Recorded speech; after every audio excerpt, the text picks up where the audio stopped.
कल हमने पढ़ लिया था पोस्ट मॉडर्न पीरियड हो गया सारा खत्म, उसके बाद इन्वेजन्स जो हुई हैं उसके बाद वो भी हमने उसमें आइडिया भी ले लिया सारा। अब जो सबसे इंपॉर्टेंट पीरियड आता है that is called Gupta period. Gupta period as well as Sangam literature. Sangam literature, Sangam क्या चीज है? कल आपको लास्ट उसमें बताया था मैंने। हाँ बिल्कुल, neolithic to megalithic and it is related to South India. अब अगर मैं एक ग्राफ बनाता हूं आपके सामने, it is money economy, it is land economy, ठीक है। एक ग्राफ जाएगा आपका ऐसे, समझ आ रहा है ग्राफ का? ये शुरू हो गया ऋग्वैदिक, लेटर वैदिक पीरियड, उसके बाद Indus valley civilisation, Mauryan, post Mauryan, and ये आ गया आपका गुप्तास। गुप्तास के बाद पोस्ट गुप्ता, हर्षवर्धन है जिसमें आ जाएगा हुन्स की इन्वेजन हो जाएगी इंडिया में, एंड जो फाइनली जाके कहां पे मिल जाएगा आपको? राजपूत में, ठीक है। अब इसमें आपको क्या पता लग रहा है कि मनी इकोनॉमी जो है वो गुप्ता पीरियड तक जारी है। पोस्ट मॉडर्न पीरियड में लैंडेड इकोनॉमी यानी कि एरिस्टोक्रेसी, फ्यूडलिज्म का सिम्टम्स दिख रहे हैं आपको। गुप्ता पीरियड में आपको फीचर्स दिख रहे हैं, दैट मीन्स वैल्यू इंक्रीज हो रही है, और राजपूत में फुल फ्यूडलिज्म ग्रो आपको दिख रहा है। तो अब जो हमारी स्टार्ट होगी है जर्नी वो होगी है टुवर्ड्स फ्यूडलिज्म। अब मनी कम होएगी, मनी का रोल कम होगा और फ्यूडलिज्म का ज्यादा होगा। अगर कंटेम्परेरी आपको समझाना चाहूं मैं, इसको समझ लो आप, it is USA, it is Afghanistan. कि अफगानिस्तान में जो है मनी इकोनॉमी जो है दैट इज इन यूएसए, और अफगानिस्तान में क्या है? लैंडेड एरिस्टोक्रेसी या लैंडेड फ्यूडलिज्म है। यहां पर किंग को कौन गाइड करेगा? काउंसिल ऑफ मिनिस्टर्स गाइड करेंगे on the basis of money economy, कि बिजनेस होना चाहिए, ट्रेड होना चाहिए। और यहां पर किंग को कौन करेगा? अगर लैंड की बात है, लैंड में क्या है, जब लैंड आ जाती है तो क्षत्रिय वाला ये सारे चार वर्णों में डिस्ट्रीब्यूट हो जाते हैं। और जब या ऐसी सिचुएशन आ गई जहां पे लैंड बहुत ज्यादा इंपॉर्टेंट है, वहां पे किंग को कौन गाइड करेगा? अब प्रीस्टली क्लास। इसीलिए इवन टुडे वी सी की handful of priest are running Afghanistan and bureaucrats and economist are running America. So ये अब अंपायर के अंपायर ई और इज इक्वल टू ई है, इकोनॉमी होएगी तो उस हिसाब का एम्पायर होगा। अब यूएसए में कौन सी इकोनॉमी है? मनी इकोनॉमी, इसका एम्पायर डिफरेंट है। इसलिए अफगानिस्तान में है लैंड इकोनॉमी, इसलिए इसका एडमिनिस्ट्रेशन टोटली डिफरेंट है। अब अगर इकोनॉमी एम्पायर डिफरेंट है, सो एज अर्थशास्त्र अब तक तो लिखी जा चुकी है। Kautilya has given 7 limbs of the state, कि हर स्टेट में 7 उसके लिम्स होंगे जिसपे एक स्टेट सेटल डाउन होगा, इसके पिलर्स होंगे बेसिकली 7। तो अब ये 7 पिलर्स क्या होंगे? किंग होगा, जुडिशरी होगी, बेसिकली पॉलिटिकल, एग्जीक्यूटिव, जुडिशरी, इनके सबके मिक्स करके 7 एक लिम्स होंगे जो एक एडमिनिस्ट्रेशन, जो एक एम्पायर को चलाएंगे। But different empire and different set of administration. तो यहां पर भी वही है कि यहां पर भी किंग है, बट किंग को गाइड को यहां पर जो है वो है धम, मतलब कि उसको फैलाने वाला धम किंग है। यहां पे किंग कौन आता है? मॉरियंस एंड यहां तक अगर हम लिख लें तो किंग का काम क्या है? कि वो धर्म को फैलाएगा। और यहां पर जब फ्यूडलिज्म की बात हम कर लेंगे तो क्या होगा कि जो किंग होगा वो धर्म का रक्षक बन जाएगा, यानी कि जो प्रीस्टली क्लास है वो उसका आधा भाई बन जाएगा। प्रीस्टली क्लास और किंग पैरेलली चलेंगे, और यहां पर किंग जो है वो अपनी ब्यूरोक्रेसी के साथ चलेगा। सो अब जो हमारा मेन ट्रांजिशन शुरू हो गया दैट इज टुवर्ड्स फ्यूडलिज्म, जो आज तक हमें इंडिया में दिखता है। रादर काफी कंट्रीज में, अगर हम इंडिया की बात करें, आज तक फ्यूडलिज्म जो है, the wealth is considered in the form of your land holdings. किसके पास कितनी जमीन है उसके हिसाब से आज की डेट में हम क्या बोलते हैं कि कौन अमीर है और कौन, मतलब कि अगर हम इकोनॉमिकली किसी को सेग्रीगेशन करना चाहें तो लैंड के हिसाब से आज भी होती है। तो आज हमारे 2 टॉपिक्स होंगे। पहला होगा Sangam literature, that is in connection with the extreme south. Extreme south ये तुंगभद्रा के नीचे वाला रीजन जो आपको अभी दिखाया था। यहां पर कौन होंगे? अभी फर्स्ट फेज में चोलास, चेरास, पांड्यास होंगे। चोल, चेर, पांड्य होंगे यहां पर, ये आपस में लड़ते रहेंगे और कोई भी राजा यहां पे आने की मतलब कि उसको होगा नहीं। ये तुंगभद्रा अगर हम यहां पे ले लें इसको, तो किसी के भी इंटरेस्ट होगा नहीं यहां पर आने का। कारण क्या? ये थोड़ा गुजरात को यहां पे बना लो। कारण क्या? पोर्ट्स यहां पे मिल रहे हैं उसको। अशोक आ रहा है, कोई भी अगर एम्पायर आ रहा है, सतवाहना यहां पर आ रहे हैं, तो सबके पास ईस्ट और वेस्ट कोस्ट है। इधर से जो ट्रेड आएगा वो इधर से होता है लैंड से होके पर्शियन गल्फ में निकल जाएगा, जो उधर से ट्रेड होगा वो इधर से होके इधर निकल जाएगा। ये किसी को जरूरत ही नहीं है। प्लस जो भी बड़ी डायनेस्टीज आ रही है वो आ रही है नॉर्थ इंडिया में, अराउंड दिल्ली दोआब के रीजन में। अब दिल्ली दोआब से ये इतना दूर वाला एरिया संभालना कितना मुश्किल है। अब यही गुप्ताज एक गलती करेंगे, जब ये बैक्टीरियन रीजन होगा इसको भी कॉन्कर कर लेंगे। सॉरी, पोस्ट मॉडर्न में हमने पढ़ेंगे, गुप्ताज में भी पढ़ेंगे, ये बैक्टीरियन रीजन को जाके टच कर देंगे। बैक्टीरियन रीजन में चंगे भले इंडो ग्रीक्स बैठे हैं वहां पे, और वो क्या कर रहे हैं, ऊपर से जो हुन इन्वेजन होनी है, जिसमें से हमारे हर्षवर्धन निकलेंगे बाद में, यशोवर्धन से बाद में हर्षवर्धन, हुन से निकलेंगे। तो यहां पे इंडो ग्रीक्स आ गए, यहां पे इंडियन एम्पायर शुरू हो गया आपका। अब ये गुप्ताज क्या करेंगे, ये बैक्टीरिया वाला रीजन भी कॉन्कर कर लेंगे। तो यानी कि कोई बफर नहीं रह गया। अब हमने वर्ल्ड हिस्ट्री में भी पढ़ा था कि Afghanistan acted as a buffer between USSR and USA और कैपिटलिस्ट कंट्रीज फॉर इंडिया। ये बफर का कंसेप्ट बहुत मतलब कि पॉलिटिकली बहुत इंपॉर्टेंट चीज है कि दो चीजों के बीच में बफर होना चाहिए। अब ये आपका आ गया बफर। अगर यूएसए इधर से अटैक करते हैं, यूएसएसआर इधर से अटैक करता है, तो दोनों के पास टाइम है, चाहे लड़ाई लड़ने का चाहे पीस टॉक करने का टाइम है। बट अगर ये बफर खत्म हो जाता है और इंडियन एम्पायर ही यहां पर पहुंच जाता है, तो मतलब कि any action will be considered a action of war. तो सेम वे अब क्या हुआ, बैक्टीरियन रीजन जब गुप्ता छेड़ देते हैं, तो वापस तो उन्होंने इधर ही आ जाना, दिल्ली दोआब वाले रीजन में आ जाना। वो संभालेगा कौन वहां पे? और अगर संभालेगा नहीं तो इन्वेजन हो जाएगी। इन्वेजन होगी, अगर वहां पे हरा दिया राज्य को, दैट मीन आपने एम्पायर को हरा दिया, इन्वेजन तो शुरू होगी। सो हमारे ये दो कंसेप्ट रहेंगे। अब हम संगम पढ़ेंगे। संगम लिटरेचर बेसिकली क्या है, संगम पीरियड की हमें इंफॉर्मेशन कहां से मिल रही है, लिटरेचर से उनके। संगम लिटरेचर का क्या मतलब है साउथ इंडिया का, बेसिकली कि अगर हम पढ़ते हैं पैलियोलिथिक, म्यूजोलिथिक, नियोलिथिक नॉर्थ इंडिया में, उसके बाद आती है चालकोलिथिक, उसके बाद आती है iron age. But South India में क्या सीन है, नियोलिथिक के बाद सीधा क्या आ रही है, megalithic age. Megalithic age, megalithic का मतलब क्या हुआ, ये देखो इसको काट दो। Mega means big, lithic means palaeolithic, mesolithic, neolithic. Lithic का क्या मतलब है, स्टोन, मतलब कि बड़े बड़े स्टोन्स का यूज। ये देखो ऐसे के स्ट्रक्चर्स साउथ इंडिया में हमें मिले हैं। अब इसका क्या मतलब है कि बट मेगालिथिक में क्या हुआ कि हमें नियोलिथिक के बाद कोई कॉपर एज नहीं मिली, सीधी हम कहां पे जंप कर रहे हैं, साउथ इंडिया में हम नियोलिथिक से सीधा कहां पे जंप कर रहे हैं, आयरन एज पे। अब यहां ये जो मेगालिथिक स्ट्रक्चर्स हमें मिले, यहां पे हमें आयरन के भी यूटेंसिल्स मिले। इसका मतलब कि साउथ इंडिया में कभी कोई चालकोलिथिक एज नहीं आई, वहां पे सीधा क्या आ गई, आयरन एज। और अगर हम आज भी देखें, India is the 4th largest producer of iron ore, magnetite, haematite, siderite and pyrite, ये सारी होगी आपकी आयरन ओर की।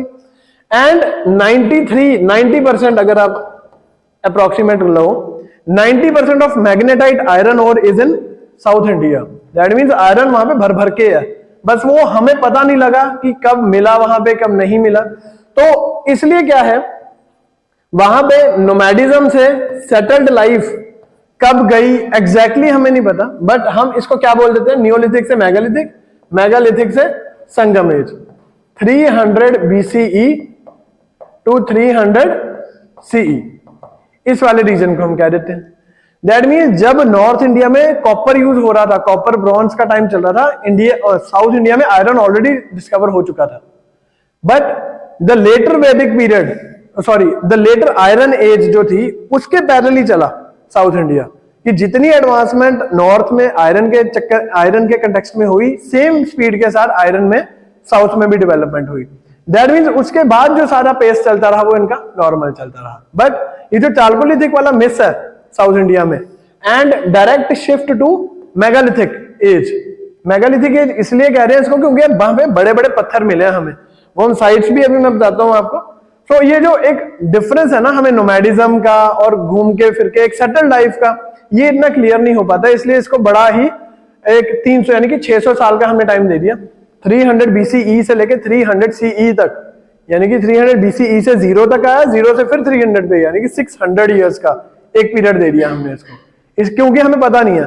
बट हमें यह पता है कि जब 300 BCE के बाद नॉर्थ इंडिया में साउथ इंडिया में सेम पेस पे आयरन में डेवलपमेंट हो रही है। Megalithic means big stones.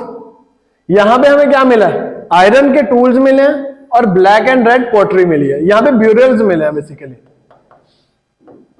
जहां पे डेड बॉडीज को दबा देते थे, तो ये स्ट्रक्चर्स हमें उस पर ब्यूरल्स पे भी मिले हैं जिसके अंदर हमें आयरन के टूल्स मिल गए।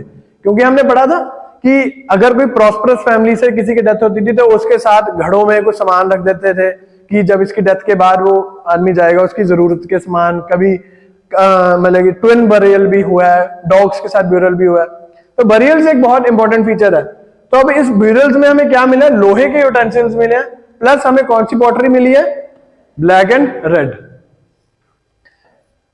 नॉर्थ इंडिया में जब चालकोलिथिक चल रहा था तो साउथ इंडिया में ऑलरेडी आयरन एज शुरू हो चुका था, इसका मतलब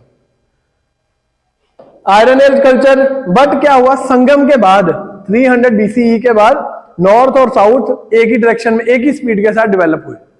सो उसके बाद हम कह देते हैं कि ठीक है, संगम के बाद जो है नॉर्थ और साउथ की हिस्ट्री जो है मैच कर जाती है, बट उसके तक हमें कुछ नहीं पता। एंड हेंस नोमैडिज्म और सेटल्ड लाइफ का जो ये ट्रांजिशन हुआ है that is not clear to us. और अब यहां से क्या होता है? मेगालिथिक एज में क्या है? यहाँ पे सोसाइटीज डेवलप होनी शुरू हो चुकी है। अब ये देखो, ये भी एक मेगालिथिक स्ट्रक्चर है। ये सारी साइट्स है, districts as well as states.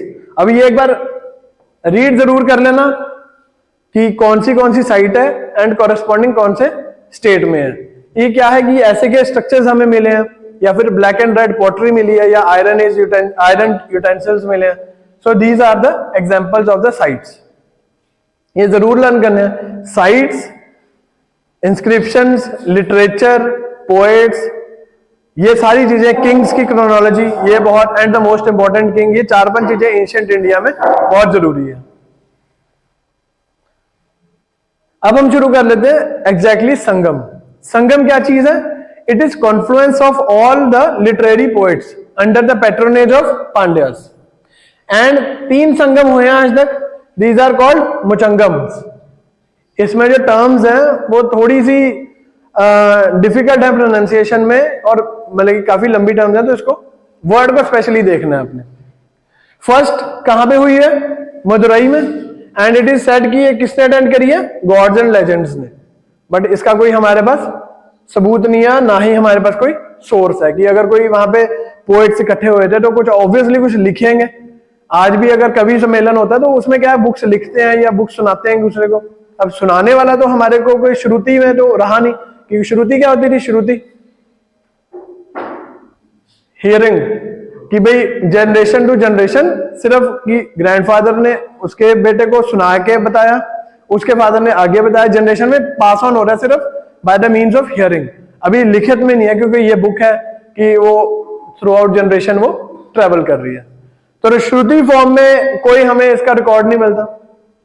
Second कपाड़ापुरम में हुई है second this Sangam conference, and यहां पे बहुत सारे पोएट्स आए थे, बहुत सारे वर्क्स हुए थे, but the only surviving work is Tolkappiyam by Tolkappiyar, and hence it is the most ancient text in Sangam literature. इसमें क्या लिखा है? Grammar of Tamil literature. But इसके साथ साथ क्या है कि तमिल एक लैंड की बेसिकली उन्होंने काफी वो भी बताई है कि क्या वहां पे सोसाइटी है, इकोनॉमी है, पॉलिटी है, तो उसकी इंफॉर्मेशन भी हमें मिलती है। Third was held again in Madurai under the patronage of Pandyas, और यहाँ पे जो सबसे ज्यादा वर्क्स हमें मिलते हैं वो यहाँ के मिलते हैं, जिसको हम अभी स्टडी करेंगे, जिससे हमें सारा ये तमिल संगम पॉलिटी का, संगम लिटरेचर का, संगम लैंड के बारे में पता लग रहा है। इसके अलावा कौन से इंस्क्रिप्शन हैं? हाथी गुम्बा इंस्क्रिप्शन खारवेल किंग के साथ, क्योंकि बिल्कुल प्रॉक्सिमिटी है और प्रॉक्सिमिटी वाले राजे आपस में लड़ेंगे ही लड़ेंगे, और इसकी वजह से हमें हाथी गुम्बा इंस्क्रिप्शन में खारवेला में ये मिलता है। खारवेला कौन सा एरिया है, कहां पर है? अगर मैं बोलूं हाथी गुम्बा इंस्क्रिप्शन, ये खारवेला किंग के साथ लड़ाई है, चोलास की, ये शो कर रहे हैं। खारवेला कहां पे है? नहीं, कलिंग हमने पढ़ा नहीं है। खारवेला किंग्स ऑफ अशोक के साथ भी तो लड़ते हैं। ये हो गया। उसके बाद एक्सकावेशन हुई हैं कुछ जगहों पर, वहां से भी हमें इसके बारे में इंफॉर्मेशन मिलती है। And many Greek authors like Ptolemy इसके बारे में लिखते हैं बिकॉज ऑफ ट्रेड, कि साउथ का रोमन एम्पायर, रोमन्स के साथ ट्रेड हो रहा है, इसलिए हमें काफी इंफॉर्मेशन कहां से मिलती है? ग्रीक ऑथर्स से भी मिलती है। अब ग्रीक और रोमन में क्या फर्क है? ग्रीक कल्चर अगर हम कहें और रोमन कल्चर कहें, ये दो स्किज्म्स हुई हैं। एक तो वेस्टर्न स्किज्म हुई है, दो स्किज्म। स्किज्म का मतलब होता है डिवीजन, बट जाना। जैसे schism of Buddhism is in Mahayana and Hinayana, and schism of Jainism is in Digambars and Shvetambars. तो इसमें भी यही है, इसमें एक ईस्टर्न रोमन एम्पायर बना बेसिकली, और ये एक बना वेस्टर्न रोमन एम्पायर, और ये इकट्ठा मिलके क्या बनता था? एक ग्रीक एम्पायर था पहले, इससे पहले। उसके बाद ये ईस्टर्न रोमन एम्पायर कब खत्म हो जाता है? After the fall of Constantinople. Western Roman empire में उसके बाद ये सारे ट्रांसलोकेट कर जाते हैं, और वहां पे लेके जाके जब जाते हैं, ये सारे ग्रीक फिलोसोफर्स होते हैं बेसिकली, तो असली ग्रीक फिलोसफी होती है उसको लेके जाते हैं, और क्या लेके आते हैं फिर? Renaissance and the age of enlightenment. तो 3 मुचंगम्स हो गए, ये लर्न करने कहां कहां हुए थे, एंड इसके क्या क्या हमारे पास सोर्सेज बचते हैं। अब पॉलिटिकल हिस्ट्री क्या बताते हैं? अभी लिटरेचर से हमने क्या निकालना है? एक तो सबसे पहले इकोनॉमी निकालनी है, इकोनॉमी से पॉलिटी निकालनी है, पॉलिटी से सोसाइटी निकालनी है, सोसाइटी से रिलीजन निकालना है। अब चोल, चेर, पांड्या, और ये जो खारवेला किंग्स बोले थे, ये ऊपर से कलेंगे इसके यहाँ पर। तो इसलिए जो खारवेला किंग की हाथी गुम्फा इंस्क्रिप्शन है, उसमें चोल्स का रेफरेंस है। और उसके बाद ये छोटे छोटे आप माइनर चीफ्टन्स भी देखोगे, ये इनका रेलेवेंस इतना नहीं है, बस कि जब दो बड़े राजे आपस में लड़ते थे तो ये छोटे छोटे भी इनके साथ जुड़ जाते थे। बट मेन कौन से हमारे? चोलास, चेरास एंड पांड्यास। अब सबसे पहले हम देखते हैं चेरास का। मॉडर्न केरला एंड तमिलनाडु वाला पार्ट है। स्टेट्स दिखाने का आपको मकसद यही था कि आपको पता लगे कि ये कहां की बात कर रहे हैं हम। कैपिटल वंजी, ये जरूर याद करना है। मॉडर्न कहां पर है, कैपिटल क्या है। कॉन्टिन्यूस फाइट हमेशा चलती रहती थी। चेरा, ये आपस में तीनों लड़ते रहते थे, और एंड में इन सबको काल भिराज एक आएगी, काल भिराज आएंगे, वो सभी को खा जाएंगे और सारा एम्पायर जो है वो अपने अंडर ले लेंगे, संगम वाला। उसके बाद ये आपस में लड़ते रहते थे। अब हमें चेरास की इंफॉर्मेशन कहां से मिलती है? पगुलर इंस्क्रिप्शन, जो ये 3 जनरेशंस की बात करते हैं चेरा किंग्स की, ठीक है। पाडी रूपातु एक लिटरेरी सोर्स है इस टाइम का, वो जो इस पे लिखा है उसकी ऑथेंटिकेशन करता है कि हाँ जो ये इंस्क्रिप्शन पे लिखा है, बुक कहती है कि हाँ ये जो इंस्क्रिप्शन पे लिखा है। इंस्क्रिप्शन क्या चीज है? दीवार पे जैसे लिख देना या चिन्ह देना उसको, तो उसकी बैकिंग कौन कर रहा है? ये पडीरू पाटू, ये लिटरेरी टेक्स्ट है। मोस्ट इंपॉर्टेंट किंग कौन है? चेरन सेनुटुवन, ये इसका मेन रूलर है। और इलानो अधिगल इसका भाई है एक, ठीक है। इसकी जो बुक लिखी है ये जैन ट्रेडिशन को फॉलो करता था, ये देख लेना एक तो। एंड इसकी जो बुक का नाम है वो है शिल्पतिकरम, ये इसने बुक लिखी है। तो ये बहुत इंपॉर्टेंट है कि एक तो ये नाम कि चेरन सेनुटुवन, ये तो चलो यहां से पता लग जाता है कि ये चेरास को बिलोंग करता है। बट अगर कोई पूछे कि अगर ये नाम ना भी दे, अगर सिर्फ ये नाम दे दें तो आपको पता होना चाहिए। एंड इसका भाई है इलानो अदिगल, इसने कौन सी बुक लिखी है? Silappatikaram. And he follows the Jainist text. Jain क्यों फॉलो कर रही है? क्योंकि यहां पे ट्रेड बहुत ज्यादा चल रहा है। मेजरली ब्राह्मणिज्म। अब जब हमने गुप्तास या गुप्तास के आस पोस्ट मॉडर्न में जब भी आ गया, तो जो सबसे नंबर 1 रिलीजन कौन सा हो गया? ब्राह्मणिज्म। चेरन, अब ये जो मैंने आपको कल बोला था कि संगम लिटरेचर में ना कई चीजें ऐसी लिखी हैं जो बहुत ज्यादा एग्जैजरेटेड लगती हैं हमें। अब फॉर एग्जांपल ये चेरन सेनुटुवन का लिखा हुआ है कि इन्हें एक्सपेडिशन अप टू हिमालयस कर दी, कि नॉर्थ साउथ से चला, ये हिमालयस तक जाता जाता कई राजाओं को हराता हुआ गया।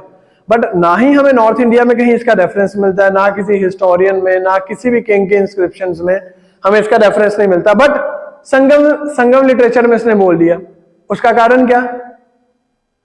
अब लिटरेरी पोएट्स, रॉयल पैट्रोनेज। अब फॉर एग्जांपल आप सोच लो कि ये चेरू सेनुटुवन है, इसके पास कोई लिटरेरी पोएट गया या फिर कोई ऑथर गया, इसके राज्य में रहने गया और इसने अच्छी खातिरदारी कर दी, एंड रिटर्न में उसने क्या बोला?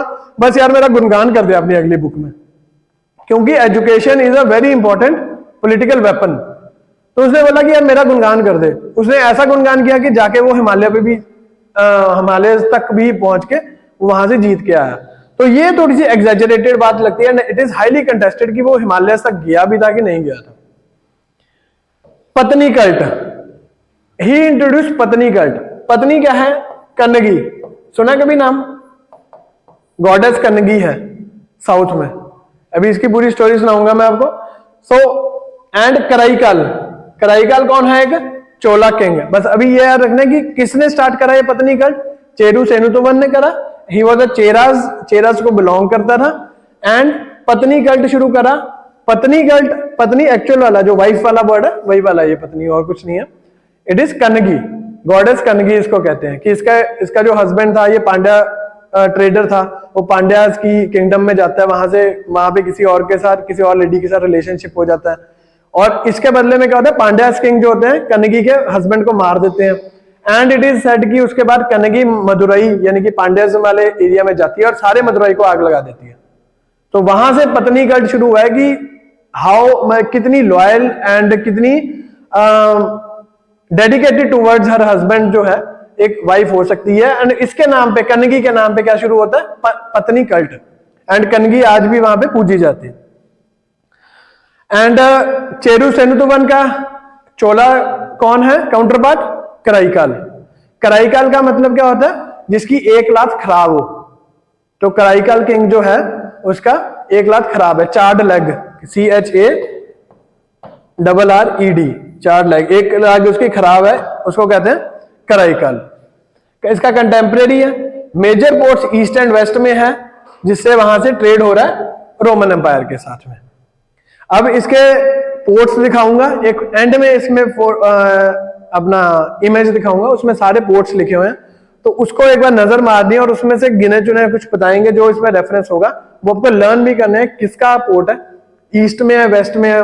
मोटा मोटा ये पूछ लेते हैं, चोर चेल पांड्या में कंफ्यूज ना करते हुए ईस्ट और वेस्ट में पूछ लेते हैं वो।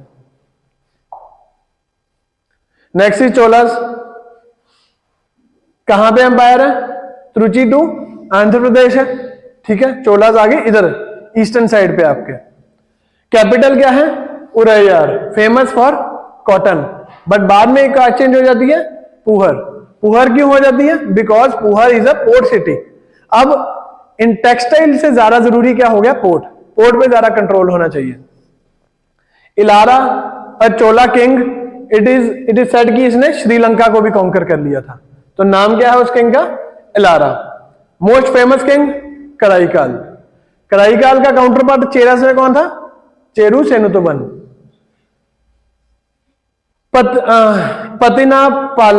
पतिनापालाई पोर्ट्रेज एक बुक है, वो कराईकाल की अर्ली लाइफ को बताता है। और बैटल ऑफ वेनी हुई है यहाँ पे, तो where he defeated Pandyas and Cheras. ये सारी फैक्चुअल नॉलेज है, इसमें कुछ ज्यादा बैटल के बीच में नहीं जाना हमने, क्या हुआ क्या नहीं हुआ, बस इतना याद रखना है। चोलास के टाइम चोलास ने लड़ी, चोलास की तरफ से कराईकल ने लड़ी, and he defeated Pandyas and Cheras in battle of Venni. He shifted the capital from Uraiyur to Puhar as it was a port town.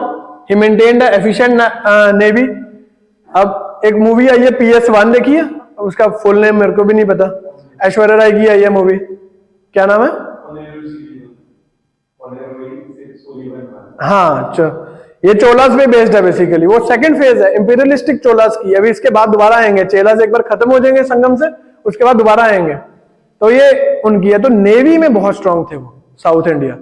होना भी पड़ना था, पोर्ट से आसपास सारा समुद्र है, तो नेवी अगर नहीं उनकी स्ट्रांग तो खत्म है उनका। रिक्लेम्ड फॉरेस्ट एरिया, मतलब वही कि फॉरेस्ट को ज्यादा से ज्यादा कटवाया और वहां पे ज्यादा से ज्यादा एग्रीकल्चर करी। कारण एम्पायर बढ़ाना है, वहां पे एग्रीकल्चर होगा, लोग रहेंगे, सिटीज डेवलप होंगे और एक अच्छा क्लियर हो जाएगा एरिया। अब सिटीज की अगर हम बात करें तो जब गुप्ता एम्पायर में फाहियान आता है तो वो कहता है कि मगध वाला जो रीजन है ना, वहां पे सिटीज ही सिटीज है। पोस्ट गुप्ता पीरियड में ह्यून त्सांग आता है, वो कहता है कि सिटीज है ही नहीं है। सो ये भी सिटीज कम होते दिखेंगे अब हमें, कारण क्योंकि फ्यूडलिज्म शुरू होगा। फ्यूडलिज्म से किंगडम शुरू होंगी, किंगडम्स होंगी बट सिटीज नहीं होंगे अब। यानी कि जब सेकेंड अर्बनाइजेशन पीक पे है अपनी, वो डिक्लाइन होनी शुरू होगी। Kalani dam across Kaveri river. अब साउथ इंडिया में जैसे हमारे तो यहाँ पे डाइक्स बन जाती हैं। डाइक्स क्या होती है? वट क्या होती है? खेत की जो वट होती है, ठीक है ना, जो बाउंड्रीज होती है, जैसे पानी आना जाना, डाइक्स कहते हैं उसको। तो डाइक्स होती है वहां पे पेरिनियल सोर्स ऑफ। हमारे पास क्या है नॉर्थ इंडिया में? पेरिनियल सोर्स है कि ऊपर पहाड़ों से पानी चलता रहेगा और मतलब कि उसको मानसून की जरूरत नहीं है। मानसून में नो डाउट पानी ज्यादा हो जाता है, बट पानी हमारे पास हमेशा through out the year available है। बट साउथ इंडिया में तो पेरिनियल रिवर्स नहीं है। वहां पे सारी कौन सी रिवर्स है? जो अगर जब बारिश होगी, बारिश का पानी पहाड़ों से नीचे जाएगा या बारिश का पानी ही नदियों में भरेगा, वही वाला पानी। यानी कि पानी की इंपॉर्टेंस वहां पे बहुत ज्यादा है इरिगेशन के लिए। तो वहां पर क्या है, पानी को स्टोरेज करना बहुत जरूरी है। और स्टोर किस में करोगे आप? टैंक में करोगे। तो इसीलिए डैम्स, रेजर्वोयर्स आप देखोगे साउथ इंडिया में बहुत ज्यादा है। नॉर्थ इंडिया में उनका यूज कुछ और है। उनका यूज है हाइड्रो इलेक्ट्रिसिटी में भी यूज होते हैं, उसके बाद स्टोरेज में भी रेजर्वोयर्स। बट साउथ इंडिया में रेजर्वोयर और डैम्स बहुत पुराने और बहुत ज्यादा है। उसका कारण क्या है? वहां पे पानी की कीमत उनको पता है, हमें नहीं पता। हमें तो पता है कि यार ये खराब कर भी रहे, कोई बात नहीं, अगला आ जाएगा। बट वहां पे उन लोगों को पानी की कीमत पता है। चाहे कोस्टल टाउन है लेकिन वो खारा पानी है, वो यूज नहीं हो सकता किसी लिए, इसीलिए उन्हें फ्रेश वाटर की कीमत पता है। Nehru Julian last ruler of Cholas and after that their empire was taken over by Pandyas and Cheras. Next is Pandyas empire north Tamil Nadu to Madurai वाला रीजन। अब मदुरई का रेफरेंस हमने कहां पे पढ़ा था अभी?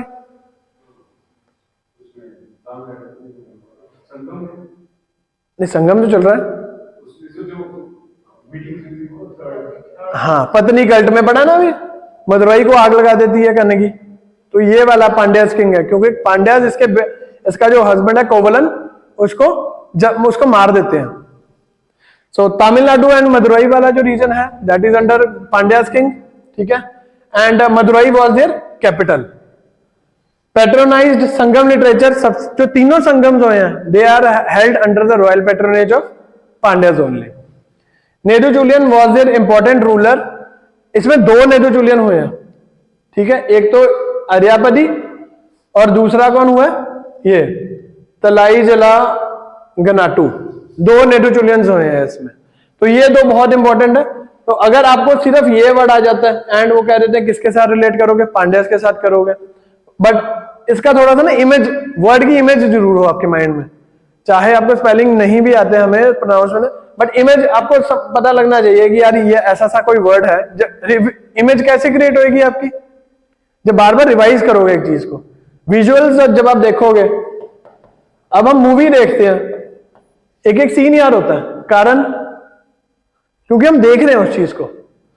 तो देखने का मतलब रिवाइज करी जाओ बार बार, उसकी शक्ल देखी जाओ वर्ड की। अगर कोई चीज नहीं समझ आ रही है उसको मैप में देखो।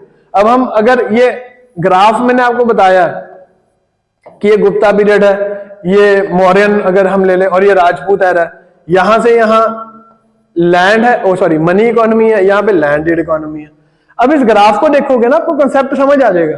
कंसेप्ट के बाद क्या है, कौन किंग आया, किसके बाद आया, कौन सी बुक लिखी, किसने लिखी, वो बार बार आपकी रिवाइज। बट रिवीजन में आपका जो माइंड की एक्सरसाइज है वो कम होएगी इससे। वो बोलेगा सेंट्रलाइजेशन होगी, डिसेंट्रलाइजेशन होगी, आप बोलोगे ठीक है लर्न कर लेते हैं। कितनी चीजें लर्न कर लोगे? कुछ चीजें समझनी भी है और वो समझ के छोड़ देनी है। समझी हुई चीज, जो 5 घंटे की समझी हुई चीज है, उसको रिवाइज करने में सिर्फ लगेंगे 5 मिनट, और जो 5 घंटे की लर्न वाली करी वाली चीज है उसको रिवाइज करने में 2 घंटे लगने। नेदू जूलियंस 2 आगे, in the battle of Talaiyalanganam describes where Cholas were defeated and they took over the entire Tamilnadu. अब क्या है, पांड्यास ने अल्टीमेटली सारा तमिलनाडु काउंट कर लिया, और पांड्यास के बाद कालभरास आते हैं, जिनके बारे में बहुत या कम नॉलेज हमारे पास है, बहुत कम या बिल्कुल भी नहीं नॉलेज हमारे पास। वो आते हैं और एंटायर जो ये संगम पॉलिटी वाला रीजन हम पढ़ रहे हैं वो काउंट कर लेते हैं। सो दैट मीन्स चेरास से कौन जीतते हैं? चोलास और चेरास से कौन जीतते थे? पांड्यास। और इन तीनों से कौन जीत जाता है इनमें? कालभरास। ये चीज है इसमें। अब चोला, चेरास, पांड्यास, आपने इनका करना है capitals learn, important kings learn और important works related to them. और इसके बाद अब मैं सिर्फ एक का बता रहा हूं, बाकी 2 का आपने खुद ढूंढना है। पांड्यास का एक नेशनल एम्बलम भी है, ठीक है, और इनका क्या है? ये कार्प फिश। अब सिमिलरली अब चोलास का और चेरास का एम्बलम देखोगे क्या है? एक का बुल है, एक का टाइगर है, एक का बो है, सॉरी बो एंड टाइगर है। वो अब आप बताओगे किसका बो है, किसका टाइगर है। अब जो मेन इसकी चीज है वो तो पॉलिटिकल हिस्ट्री होगी। Now we will talk about literature, कि हमें ये पता कहां से सारा चल रहा है। तो वही तोल्कपियम बाय तोल्कपियर, सेकंड संगम का only surviving text related to Tamil grammar. Tamil grammar के साथ साथ ये क्या दे रहा है हमें? पॉलिटी, सोसाइटी, इकोनॉमी की इंफॉर्मेशन भी दे रहा है संगम लैंड की। तमिल ग्रामर पे it is divided into 3 major parts and 9 sub parts. Sub parts are called Iyals, YALs, ठीक है। Next is Ettuthogai, it is, ये क्या है? एक 8 बुक्स का सेट है, बस आपने ये याद रखना। और एक पतु पतु, ये है 10 बुक्स का टेक्स्ट, 10 बुक्स का एक सेट है। ये दोनों 18 मिलके they form a very important source of Sangam literature. And in 18 को 2 हिस्सों में बांटा जा सकता है। अहम, जिसमें लव स्टोरीज है, और पुरम, जिसमें वेलर है, वॉर्स की स्टोरी है, बैटल्स की स्टोरी है। तो ये 18 वर्क्स को हम 2 हिस्सों में बांट रहे हैं यहाँ पे, ठीक है। उसके बाद पथीने किलानाकू बाय तिरुकुलार एंड बाय थिरुवलर, ये बहुत इंपॉर्टेंट है। ये भी जैसे वो तोलकपियम में तोलकपियर है, तो these 2 books by Thiruvalluvar are very important. और ये किससे रिलेटेड है? एथिक्स से। इसमें एथिक्स के बारे में लिखा हुआ है। हमने इतना ही लर्न करना है। ये बुक्स किसने लिखी है? थिरुवलर ने। अब 2 आ जाती हैं आपके पास एपिक्स। शिल्प पट्टिकरम बाय इलांदो अधिगल, ये कौन था? वो जो उसका ब्रदर था। देखते हैं। Describing the Kannagi story. Kannagi story यही कि उसका एक हस्बैंड होता है वो कोलन माधवी, एक लड़की है, वहां पे कोर्ट में म्यूजिक डांसर होती है, उसके साथ प्यार में हो जाता है, और पांड्यास किंग जो होते हैं वो उसके हस्बैंड को मार देते हैं। इन रिटेलिएशन ये कन्नगी जाती है वहां पे मदुरई में और आग लगा देती है पांड्या किंग में, और इसमें क्या हो जाता है? पत्नी कल्ट शुरू हो जाता है। Next is Manimekalai by Sittalai Sattanar. इसमें किसकी स्टोरी है? इसमें है स्टोरी अबाउट मनी के मलाई। मनी के मलाई कौन है? डॉटर ऑफ माधवी एंड कोवलन, ये वाले जो इन कोवलन और माधवी की बेटी होती है, इसकी स्टोरी इसमें लिख दी इसने। उसका नाम क्या है? मनी मेकलाई, ठीक है। इसमें एडवेंचर्स के बारे में है, बट ये ज्यादा किसके पे है, रिलीजन पे, कि बाद में वो रिलीजियस हो जाती है लड़की और वो हो जाती है। बट इसमें क्या है, valour stories, valour and love stories है इसमें, कि पहले उसमें उनका ये अहम वाला पार्ट शो करते हैं, उसके बाद ये पुरम वाला पार्ट शो करते हैं। तो दीज आर एपिक्स। एपिक्स अब और कौन से हैं? अब अगर हम नॉर्थ इंडिया के हिसाब से देखें तो epics of north India are Ramayana and Mahabharata. तो जैसे रामायण एंड महाभारत है for north India, this epics and Sangam literature are considered to be Silappatikaram and Manimekalai. इन दोनों के ऑथर्स भी करने हैं आपने, और स्टोरी तो अब पता लगी गई है। अब पॉलिटी क्या चल रही है, इस प्योरली टर्म्स बेस्ड है कि राज्य को क्या कह रहे हैं, प्रोविंस को क्या कह रहे हैं, सिटी को क्या कह रहे हैं, और उसका हेड कौन है।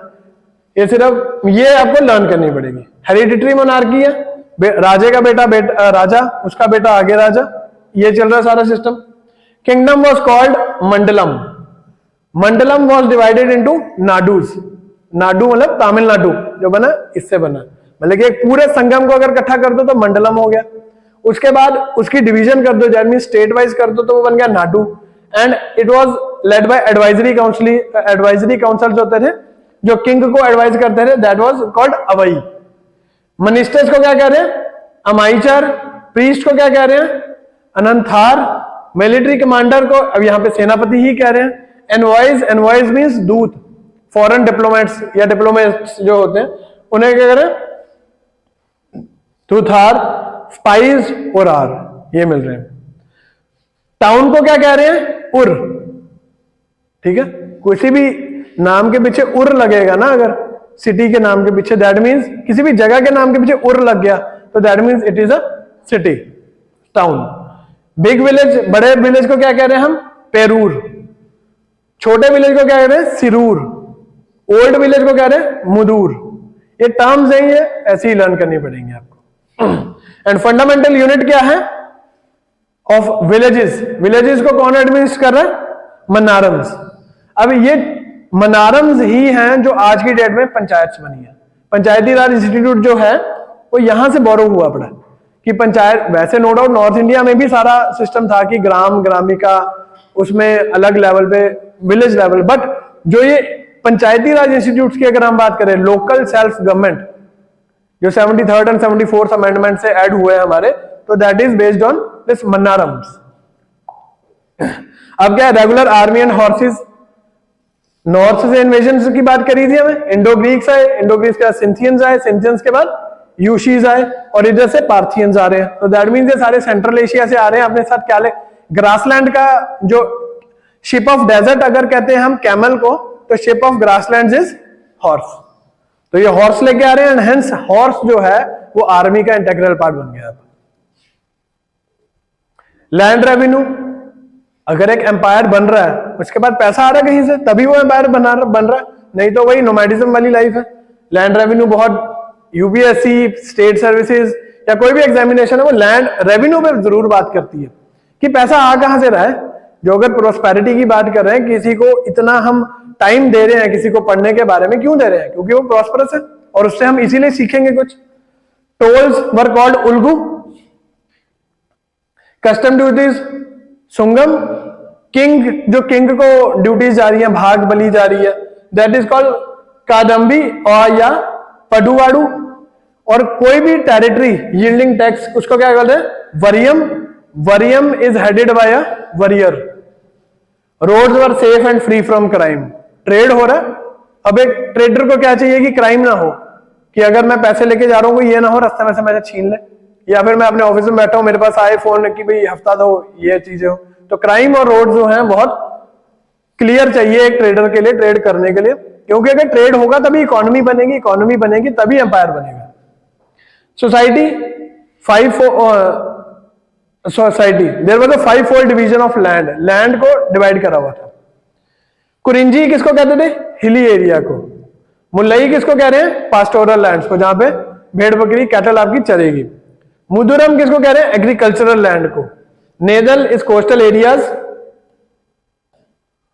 And Palai is desert. अब साउथ में डेजर्ट है, हाँ क्यों है वो भी देखना, जाके लोकेशन भी देखना और उसका कारण भी देखना। आपको साउथ वाली साइड पे एक डेजर्ट या फिर ड्राई सा एरिया आपको मिलेगा। Varna system was not rigid, Brahmans को काफी उनकी सुनी जाती थी, बट उनको प्रिविलेजेस जैसे नॉर्थ इंडिया में लैंड ग्रांट्स मिलते थे, या फिर ब्राह्मण कुछ भी कर दे उसको कोई सजा नहीं है। लेकिन अगर कोई ब्राह्मण को कोई तू भी बोल दे, मतलब कि बेइज्जती भी कर दे, तो उसकी जान लेने तक आ जाते थे। बट नॉर्थ इंडिया में क्या ब्राह्मण अगर किसी का कत्ल भी कर दे तो कोई बात नहीं, बट साउथ इंडिया में ऐसा नहीं है, उसकी बात सुनी जा रही है, उसको प्रॉपर रिस्पेक्ट दी जा रही है, बट उसको प्रिविलेजेस नहीं है कि लैंड ग्रांट ये फ्री वो फ्री, कुछ नहीं। तो वर्ण सिस्टम इतना रिजिड नहीं है साउथ में। कारण वर्ण सिस्टम क्यों नहीं इतना स्ट्रांग बन पाया? बट वर्ण सिस्टम आ गया, लेकिन वर्ण सिस्टम कर नहीं पाया। कारण ये वर्ण सिस्टम लाया कौन है? आर्यंस लाए हैं। आर्यंस जब आए हैं, and according to the most acceptable theory, कि आर्यंस जब आए हैं तो उन्होंने जो लोकल इनहेबिटेंट्स थे, जो साउथ में थे उनको और साउथ में धकेल दिया, एंड जो नॉर्थ में थे उनको और पहाड़ पे चढ़ा दिया, और खुद वो प्लेन्स या फुटहिल्स ऑफ तराई रीजन में आ गए। अब जो पहाड़ों में चढ़ गए वो अपना वहां पे रह गए, और जो नीचे साउथ में डार्क कॉम्प्लेक्शन वाले लोग आ गए, उनको क्या कहने लगे हम? द्राविडियंस। बेसिकली जो आर्यंस का इन्फ्लुएंस था इन पे, वो हर चीज में कम था। और ये वर्ण सिस्टम जो है, वैदिक प्रैक्टिसेस है, यहां पे हमें बहुत कम इसका इफेक्ट मिलेगा। साउथ इंडिया में हमें मिलेगा पुराण्स का। अभी यहां पे वैदिक प्रैक्टिसेस कम आएंगी, पुराण्स का यहाँ पे, क्योंकि पुराण्स का कैसे वैष्णवाइट शैवाइट्स, साउथ में क्या चला? अलवर्स एंड नैनर्स। तो ये वाले कंसेप्ट चल रहे हैं यहां पर। वेमेन, हमें काफी पोएट्स मिलते हैं, जो वेमेन पोएट्स मिलते हैं। इसका मतलब हमें क्या है? That the women were given right to education. आज भी सबसे ज्यादा अगर एम्पावरमेंट के इंडेक्स में हम देखें तो women of South India are much more empowered than the rest of the country. Women could find their husband and courage of women is seen in the poems. कौन सी पोएम है? या कोई भी epic? Courage of women, courage of women की बात करी है इन्होंने। सोचो, अभी बोला है, कितनी बार बोला हमने?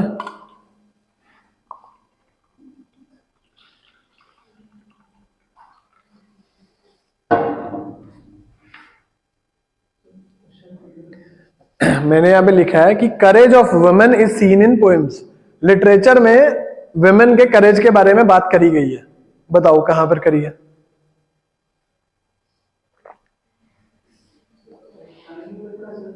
कहने की पूरा मदुरई को उसने कैपिटल चला दिया, तो दैट मीन्स करेज की जो स्टोरीज है वो लिटरेचर में लेके आए हैं।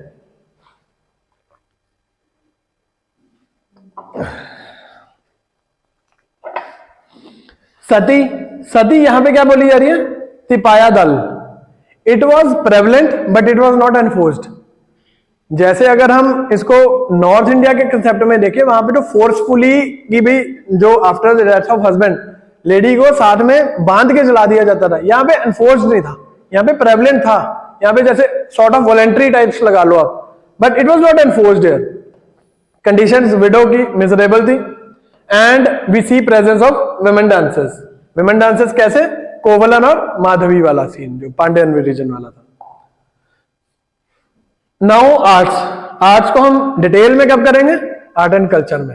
अकेली डिटेल, क्या उसका गर्भगृह है, क्या उसकी परिक्रमा है, क्या उसका शिखर है, क्या उसका मंडप है, मतलब ये सारी टर्म्स को वहां पे पढ़ेंगे, बट यहाँ पे ऊपर है।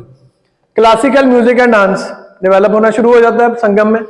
जब एक एम्पायर बन रहा है, इकोनॉमी अच्छी है, प्रॉस्पेरिटी है, तो आर्ट्स एंड लिटरेचर चलेगा। लिटरेचर हमने डिस्कस कर ली, आर्ट्स के आगे music and dance. Royal patronage मिल रही है, पैसा खूब आ रहा है, ट्रेड पूरा हो रहा है, रॉयल पेट्रोनेज मिल रही है। Pannar and Viraliyar were the court musicians.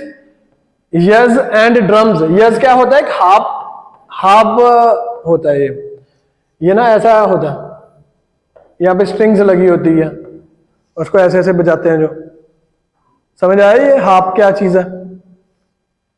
ये देख लेना, हार पर देखोगे ना उसको बोला गया ये HARP, इसकी देख लेना। ये ऐसे होता है, सेमी सर्कल में होता है और यहां पे स्ट्रिंग्स लगी होती है। Next is religion, dancing by Kanigaiyar and Kootus, जो कोर्ट में डांस करते थे। अब ये देखो फोटो अगर दिख रही है आपको, ये देखो पिलर्स पे कितनी बढ़िया कार्विंग्स करी हुई हैं, दिख रही है, क्लियर है। तो अगर देखोगे ना साउथ इंडिया के टेम्पल, साउथ इंडिया के पिलर, साउथ इंडिया के स्ट्रक्चर्स बोले रिमार्केबल है ये तो, और अगर मौका मिलता है तो जरूर देख के आना इस चीज को। रिलीजन, ब्राह्मण तो है ही है, ब्राह्मणिज्म तो है ही है। इंद्र, शिव, विष्णु पूजे जा रहे हैं, पुराणिक गॉड्स जहां पे विष्णु पूजे जा रहे हैं। और जो साउथ में संगम का chief god is called Murugan. Murugan is god of war, primary वो god of war, and it is equivalent to north India का इंद्र। इंद्र भी गॉड ऑफ वॉर है और इधर भी मुर्गन आ जाते हैं। मुर्गन हैड 6 एडोब्स, अरूपाडी वेडू, अरूप मतलब कि उसके साथ जो कंपेनियंस अगर हम शो कह दें हम इस चीज को, तो दे आर कॉल्ड 6 एडोब्स, और उसको क्या बोल रहे हैं, Arupadai Veedu. Nadukal and Virukkal was the war hero memorials, कि जो वॉर में सोल्जर शहीद हो जाते थे उनपे जो मेमोरियल्स बनाए जाते थे उनको क्या बोल रहे हैं हम, नाडुकल एंड विरुकल। ये वर्ड देख लेना, वर्ड्स याद करने जरूरी हैं, थोड़े से टेढ़े लगेंगे आपको but it is very important. यही फर्क है देखो नॉर्थ और साउथ इंडिया में, हमें आज तक मतलब कि इंक्लूडिंग मी या फिर इंक्लूडिंग कोई भी, उनको आज तक प्रोनाउंस नहीं करना आ पा रहा नॉर्थ इंडिया और साउथ इंडिया, और इसीलिए तमिल और संस्कृत की लड़ाई है। वो कहते हैं कि तुम हमारी भाषा सीखो, वो कहते हैं तुम हमारी भाषा सीखो, तो ये वाला इशू है। और आज तक हमें वर्ड्स प्रोनाउंस करने में इतनी मुश्किल आ रही है, और सोचो कि कल्चरल डिफरेंसेस कितने होंगे इसका मतलब। अब North Indians why they are hated in South India and why South Indians are hated in North India. Economy, agriculture prime source रहेगा। राइस बाटर की तरह यूज हो रहा, कि अगर किसी को फोन लेना है वो जाता है राइस दे देता है, फोन तो नहीं मतलब कोई चीज चाहिए वो राइस देगा, वो ले लेगा। नो पेरिनियल, कोई पेरिनियल कोई ऑल राउंड 24/7 365 डेज वाला कोई रिवर है नहीं है। वहां पे क्या सीजनल रेनफॉल होगी, मानसून आएगा तो बारिश होगी, पानी आएगा for any purpose, but primarily for agriculture. तो पेरिनियल नहीं है, इसलिए टैंक एडिकेशन यानी कि पानी को स्टोर करना बहुत ज्यादा इंपॉर्टेंट है। डाइवर्स एक्टिविटीज होगी, एग्रीकल्चर बहुत डेवलप हो रहा है, ट्रेड बहुत है, तो यानी कि डाइवर्स इकोनॉमिक एक्टिविटीज हो रही है। कोई बीड्स में जा रहा है, कोई कपड़े में जा रहा है, कोई कॉटन में जा रहा है। कांचीपुरम सिल्क साड़ीज सुना ना, कांचीपुरम की silk saris,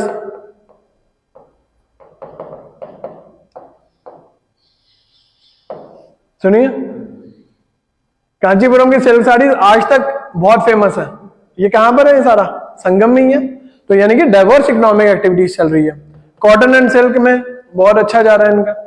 external trade, ports east में भी है, वेस्ट में भी है, तो बढ़िया। और मॉनसून की डिस्कवरी हो गई है 47 CE में, अब तो और भी इनकी मतलब कि बढ़िया। और जो टाइम है बेसिकली शिप को, वो पता है इनको कि कब मैंने इंडिया की तरफ जाना और कब मैंने इंडिया के अगेंस्ट जाना है। हवा के साथ साथ ही वो शिप को ले जाते थे, उससे क्या होता रहा, उनका टाइम बचता रहा और ट्रेड ईजी होता रहा। नाउ जो ये पोर्ट्स की बात कर रहा था वो ये वाले सारे पोर्ट्स हैं, ये PDF भेजी है, उसमें एक बार देखना जरूरी है सारे पोर्ट्स ये वाले। एक बार नाम याद कर लेना इन सबके, और जस्ट ट्राई टू रिमेंबर कि ऐसी कोई इमेज है, कौन सा वेस्ट में है कौन सा ईस्ट में है, तो उनके बारे में। और कोई अगर कैपिटल है, जैसे पुहूर हमने कैपिटल पढ़ी थी, तो उसको आप लोकेट कर सकते हो। ये वेस्ट के आगे चलो, आप संगम की बात ही करेंगे तो संगम इधर से लगा लो आप, तो ये जरूरी है हमारे लिए। अगर आपको PDF में नहीं मिलती तो गूगल करोगे, सारी गूगल से उठाई हुई है फोटोज। अब एंड ऑफ एम्पायर हो रहा है, towards 3rd century BCE we see the end of. क्योंकि एंड क्यों हो रहा है, एबल रूलर्स नहीं आ पा रहे, ट्रेड बढ़िया चल रहा है बट एबल रूलर्स नहीं है कि इतने बड़े एम्पायर को संभाले, तो क्या हो रहा है, एंड ऑफ संगम हो रहा है। और लिटिल इंफॉर्मेशन इज अबाउट कालभ्रास, ये एक डायनेस्टी आई है, एक एम्पायर आया जिसने पूरे संगम लैंड को अपने कंट्रोल में ले लिया। एंड इसके बारे में बहुत हमें कम इंफॉर्मेशन है, बट इसके बाद क्या होगा, अभी जब सेकंड फेज पढ़ेंगे हम संगम का, पल्लव्स आएंगे, they will take northern Tamil Nadu, and Pandyas आएंगे, वो साउथ ऑफ तमिलनाडु लेंगे, और चोलाज जो PS1 मूवी बनी है वो क्या लेंगे, पूरा एम्पायर ले लेंगे। अभी इंपीरियलिस्टिक जो इनकी शक्ति है वो सेकंड फेज में आएगी चोलाज के। नेक्स्ट इज गुप्ता पीरियड, ठीक है। अब पोस्ट मॉडर्न, वही बात मैंने आपको बोली थी, Gupta period is the peak of urbanisation. अब यहां से अर्बनाइजेशन डिक्लाइन होनी शुरू होगी और फ्यूडलिज्म राइज होना शुरू होगा, मनी इकोनॉमी खत्म होएगी और लैंडेड इकोनॉमी बढ़ेगी। तो डिसेंट्रलाइजेशन दिखती है हमें। डिसेंट्रलाइजेशन में क्या है, गुप्ताज इधर आ जाते हैं, Guptas are seen in the east, west से कॉन्टिन्यूस इन्वेजन हो रही हैं, मालवा में सतवाहनस बैठे हैं, और एक्सट्रीम साउथ में देयर इज संगम। ये जब गुप्ता स्टार्ट हो रहे हैं तो ये इसका अपना पॉलिटिकल सिनेरियो है पूरे इंडिया का। अब ये पैरेलली चल रही है। अगर हम संगम की बात कर रहे हैं 300 CE तक भी बात करी है, तो उसके बाद भी संगम कुछ चला होगा। तो सेम वे अब ये सारे 319 में CE में गुप्ता एरा आ जाता है, ठीक है। अब गुप्ता एरा से अलावा और कौन से एराज हमने पढ़े हैं, विक्रम एरा और साका एरा। किस किसने स्टार्ट करा,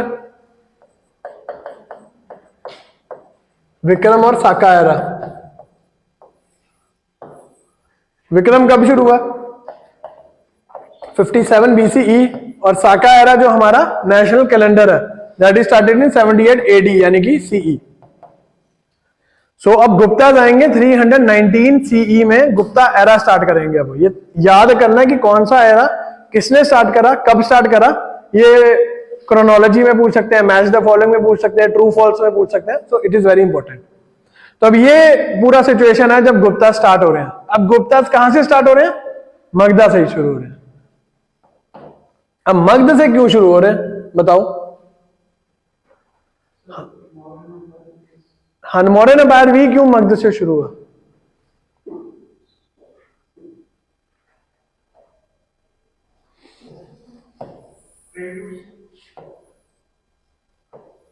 और ये क्या आ गया आपका Chota Nagpur plateau. Trade route Magadh, Chota Nagpur plateau, iron, Bengal, Tamralipti, Indo China, golden land का सारा ट्रेड। तो यानी कि मगध जो है अभी भी बहुत प्रॉस्परस। प्लस ये गंगा यमुना ऊपर से आ रही है, इधर से नेपाल के सारे रिवर्स आ रहे हैं, और यहां पे बहुत सारी एलुवियल सॉइल इकट्ठी हो रही है। एग्रीकल्चर, ट्रेड, स्ट्रेटेजिक पोजीशन सारी मगध के हमेशा हक में रही है चीजें। इसलिए क्या हुआ, अब जो हमें अगला एम्पायर भी दिखेगा एक मॉडर्न एम्पायर के बाद अगला भी जो बड़ा एम्पायर निकलता हुआ दिखेगा that will be from Magadha. But इन्होंने later they shifted it to Ujjain, कारण हाँ वो आ जाता है क्रॉस रोड। अभी पाटलिपुत्र सिर्फ उत्तर पथ को कॉन्कर कर सकता है ट्रेड को, उज्जैन क्या कर रहा है, क्रॉस रोड्स है, वो नॉर्थ को भी कर रहा है साउथ को भी कर रहा है। और छोटा नागपुर प्लेट्यू अब एम्पायर ही जब इतना बड़ा हो जाएगा छोटा नागपुर से भी उठा लेंगे वो। अब बंगाल ताम्रलिप्ति से ज्यादा जरूरी उनके लिए इधर आ गया कि अगर कोई पोर्ट से भी चीज आ रही है वो निकलेगी तो उज्जैन मेरठ वाले दिल्ली दोआब वाले रीजन से प्रॉपरली निकलेगी। दे टुक पॉम्पस टाइटल्स, कारण अब गुप्ताज ने बताना है कि अब हमने कल भी पढ़ा था इन्वेजन हो रही है जो बाहर से, वो बड़े बड़े टाइटल्स ले रहे हैं, महाराजा धीराज, देव पुत्र, ऐसे ऐसे बड़े बड़े टाइटल्स ले रहे हैं जस्ट टू टेल कि अब नया बॉस आ गया तुम्हारा। अब नए बॉस को भी रिप्लेस करना है तो उससे भी बड़े बड़े टाइटल्स लेने पड़ेंगे। तो इसलिए महाराजा धीराज, परमेश्वर, सम्राट, चक्रवर्तिन, ऐसे ऐसे बड़े बड़े टाइटल्स लेंगे अब ये गुप्ता से, जस्ट टू टेल कि जो बॉसेस तुम्हारे पुराने थे अब तुम्हारा नया बॉस आ गया एम्पायर का। बट ये इंडियन कल्चर से ही निकले थे बड़े एम्पायर्स, तो इसलिए काफी हद तक एक्सेप्टेबल रहे इंडियंस को। अब इसका मतलब क्या है महाराजा धीराज, इससे इनसे ना एक बड़ी इंपॉर्टेंट चीज निकलती है कि एक बहुत बड़ा राजा जो छोटे राजाओं पे कंट्रोल कर रहा है। इसका मतलब क्या, डिसेंट्रलाइजेशन हो गई है। एक सेंट्रल अथॉरिटी है, उसके नीचे प्रोविंशियल वो अथॉरिटीज हैं। एक बड़ा राजा, एक उसके पीछे छोटे राजे हैं उसके नीचे। बट ये छोटे राजे की अपनी किंगडम तो है, इसकी भी अपनी किंगडम है, इसकी भी अपनी किंगडम है। अब ये किंग ये नहीं कह सकता कि ये मेरा एरिया है, वो बोलता है मेरे इन्फ्लुएंस के अंडर है, मेरे से डर के रह रहा है, मेरा प्रोटेक्टोरेट है, बेसिकली मुझे हफ्ता दे रहा है ये, और इसको मैं आराम से इसका जीने दे रहा हूं। तो इसलिए इसको अब क्या बोल दिया, हमें डिसेंट्रलाइजेशन की तरफ जा रहे हैं अब। This period is called huge success in art and literature, की बहुत ज्यादा इसमें डेवलपमेंट हुई, and it is called the classical और golden age of India. But हमें इस टाइम में सबसे ज्यादा डिसेंट्रलाइजेशन दिखती है एंड फ्यूडलिज्म दिखता है। इसकी वजह से सब कास्ट वाला जो कंसेप्ट है वो बहुत हो गया। अब ब्राह्मण्स में अपने में सब कास्ट होगी कि मैं ऊंचा ब्राह्मण हूं, मैं छोटा ब्राह्मण हूं। वैश्यस में, शूद्रस में, चंडाल्स, बेसिकली अगर हम देखें फाहियान के रिकॉर्ड्स देखें तो उसमें वो बोलते हैं कि शूद्रों में भी डिवीजन हो गया। चंडाल्स जो हैं वो सबसे नीचे वाले कैटेगरी वाले शूद्र अपने कहते हैं कि नहीं तुम सबसे नीचे वाले हो, हम थोड़े से प्राइम वाले हैं। उसके बाद क्षत्रियस भी अपने आप को ऊंच नीच में, 4 वर्णों ने इतना सिस्टम खराब करा हुआ था। अब उसके अंदर भी सब कास्ट ग्रुप्स आ गए, दिखते हैं आज भी हमें। वही हमने कल भी बोला था, आज भी हर शहर, हर गांव में अलग मंदिर, अलग गुरुद्वारे, अलग मस्जिदें, सब कुछ अलग अलग हुआ पड़ा। रिलीजन्स बिल्कुल ही डिसइंटीग्रेटेड हुए पड़े। तो पहले वर्ण नहीं संभल रहे थे, अब हमें फ्यूडलिज्म के करके सब कास्ट के चक्रों में भी फंसना पड़ गया, और आज तक हम उस चीज को भुगत रहे। नो पॉलिटिकल यूनिटी, मौर्यंस ने इतना बड़ा एम्पायर खड़ा करा, अशोक चक्रवर्ती ने, अशोक ने इतना बड़ा एम्पायर खड़ा कर दिया, बट सेंट्रलाइज्ड स्ट्रक्चर। अब यहां पर क्या हो रहा है, डिसेंट्रलाइजेशन हो रही है, और डिसेंट्रलाइजेशन के चक्कर में ही क्या है, सुपीरियोरिटी की रेस चल पड़ी है कि नहीं मेरा कल्चर ज्यादा अच्छा है, वो कहता है मेरा कल्चर ज्यादा अच्छा है। ये सुपीरियोरिटी की रेस है, इसकी वजह से पॉलिटिकल यूनिटी और एट द एंड की एक नेशनल यूनिटी नहीं हो पा रही, वो भी इसकी वजह से। स्लेवरी यहाँ पे 100% पूरी अपने जोरों पे है। Varna system and caste whites and slavery and women की पोजीशन सबसे ज्यादा बुरी यहां पर है, and still it is called the golden age of India. कारण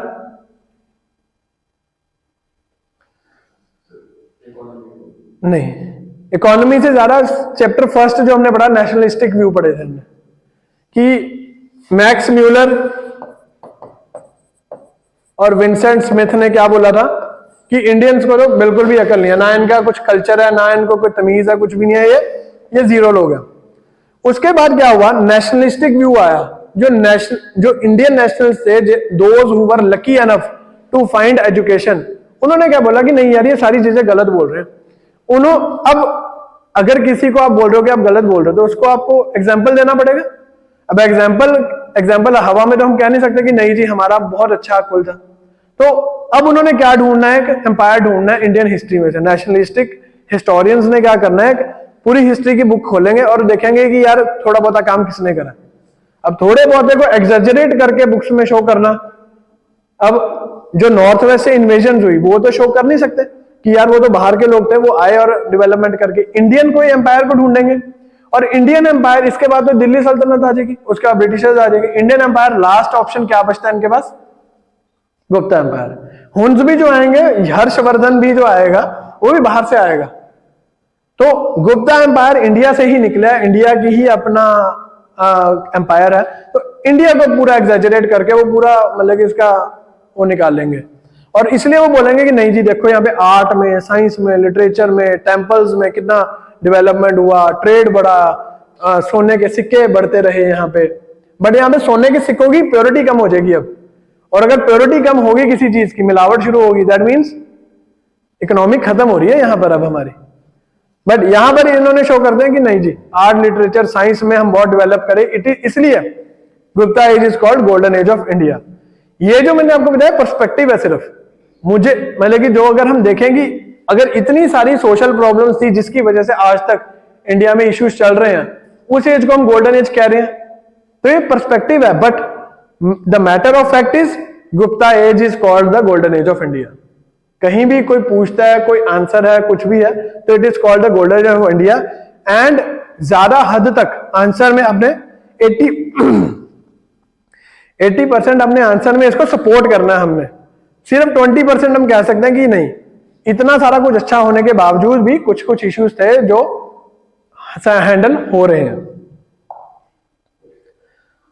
फ्यूडलिज्म, अब सोर्सेस क्या रहेंगे, ब्राह्मणिज्म है, पुराण, धर्मशास्त्र एंड कमंडक नीत सार, कमंडक कौन था? एक बंदा, ये भी पॉलिटी पे ही है, ये अर्थशास्त्र का चेला था, ओ सॉरी कौटिल्य का चेला था ये कमंडक। इसने क्या लिखा? नीत सार।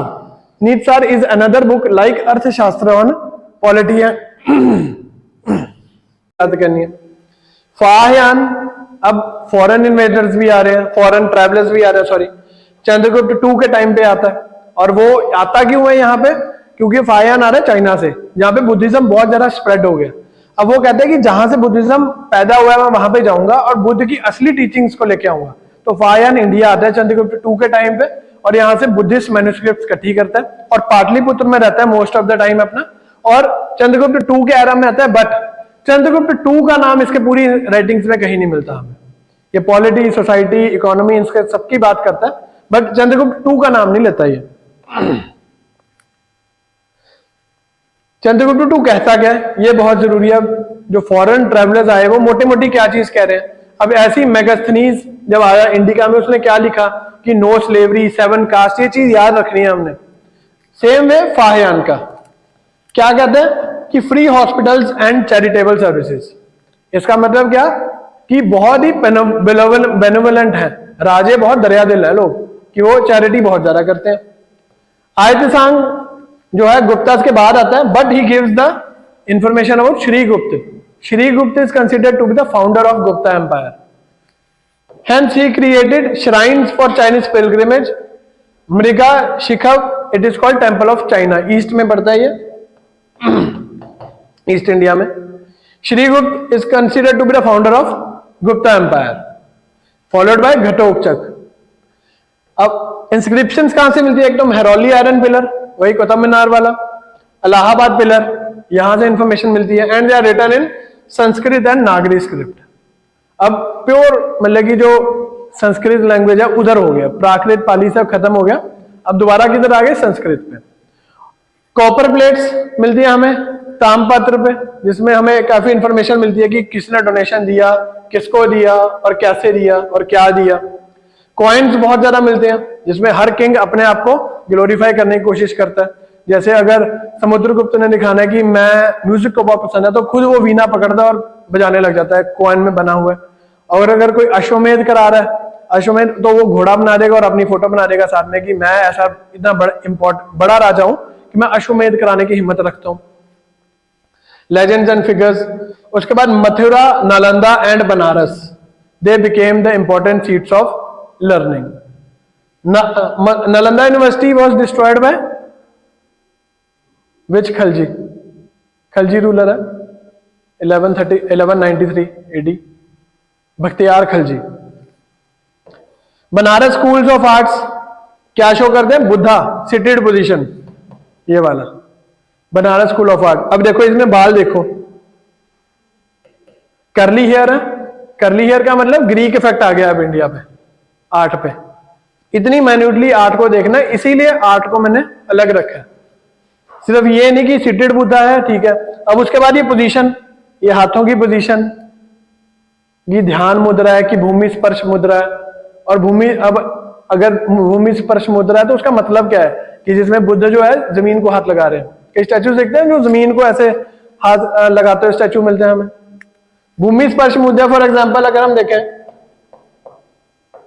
ये स्टोरी ये है कि जब बुद्ध मेडिटेशन कर रहे थे तो माया, द गॉड ऑफ इल्यूजन, उनके पास आया कि क्या करी जा रहा है तू, एंजॉय कर, लाइफ एंजॉय कर, ये क्या मेडिटेशन में रखा है, एनलाइटनमेंट हो भी क्या अगर तुझे, तू तो यहाँ पे अकेला बैठा है, हु विल टेस्टिफाई कि तेरे को एनलाइटनमेंट होगी।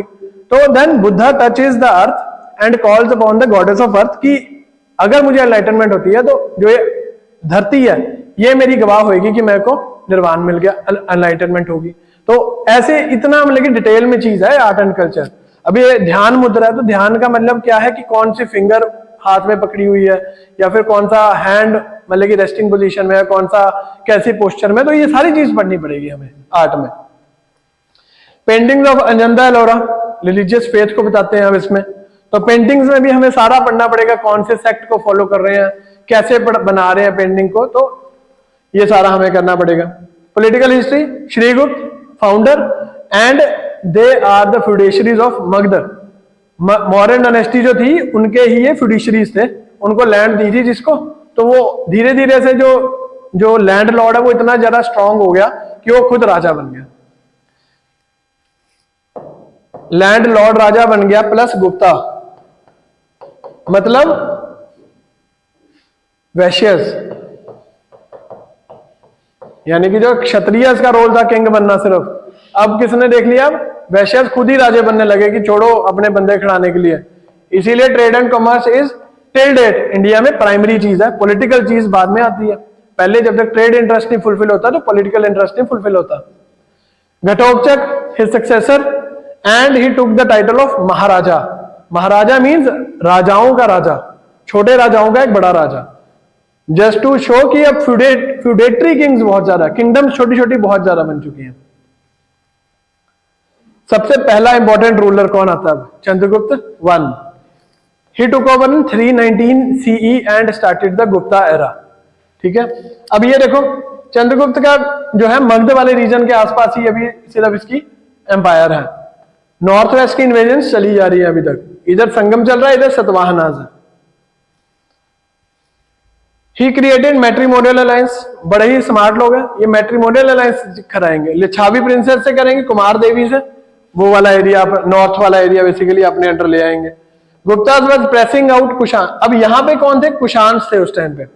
कुशान्स के बाद Kushans were one of the Yuezhi tribes. Yuezhi tribe में 5 क्लैंस थे, उनमें से एक फैमिली जो है कुशान्स जो है वो इंडिया में आ गए, बट बाकी 4 भी अब कोशिश कर रही है आने को, और कुशान्स उनको उधर से रोक रहे हैं, और इधर से गुप्ता एम्पायर का इन्फ्लुएंस बढ़ रहा है। तो इसलिए क्या होगा, हमें दिखेगा कुशान्स जो यहाँ पे है इनको प्रेस गुप्ता यहां से करेंगे, और जो बाकी यूशी ट्राइब्स यहां से करेंगे, और फाइनली वो यहाँ पे आके कहीं सेटल डाउन हो जाएंगे कुशान्स। अब पीछे को हो जाएंगे, कनिष्क वाला जो रेस, कनिष्क जिस ग्रुप को बिलोंग करता है वो थोड़ा सा साइलेंट हो जाएगा। कुशान्स और यूशीज हो गया, और हुन्स भी अब इधर से आने शुरू हो जाएंगे धीरे धीरे, वो भी कहीं यहाँ होंगे। वो towards the end of Gupta empire Indian land पे एंटर करेंगे। मेहरौली आइलैंड पिलर, ये वाला कुतुब मीनार वाला, रस्ट फ्री आयरन, इसमें हमें किसकी इंफॉर्मेशन मिलती है, चंद्रगुप्त की। क्या मिलती है इंफॉर्मेशन इसमें हमें, एक और इंफॉर्मेशन भी मिलती थी हमें इसमें,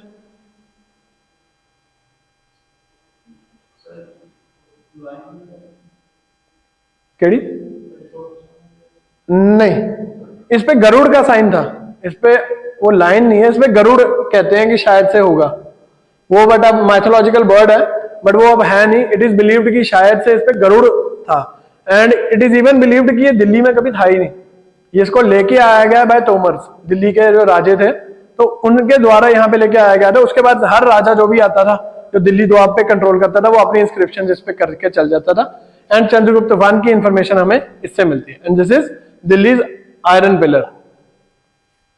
इसमें फॉस्फोरस कंटेंट बहुत ज्यादा है, इसलिए आज तक इस पे रस्ट नहीं पड़ी, जो साइंटिस्ट कहते हैं, बट एक्चुअल रीजन इसका आज तक नहीं पता लगा कि मेटलर्जी इसमें क्या यूज हुई है, ऐसा कौन सा आयरन हो गया कि इतने पोल्यूशन के बावजूद इसमें रस्टिंग करोजन नहीं हो रही।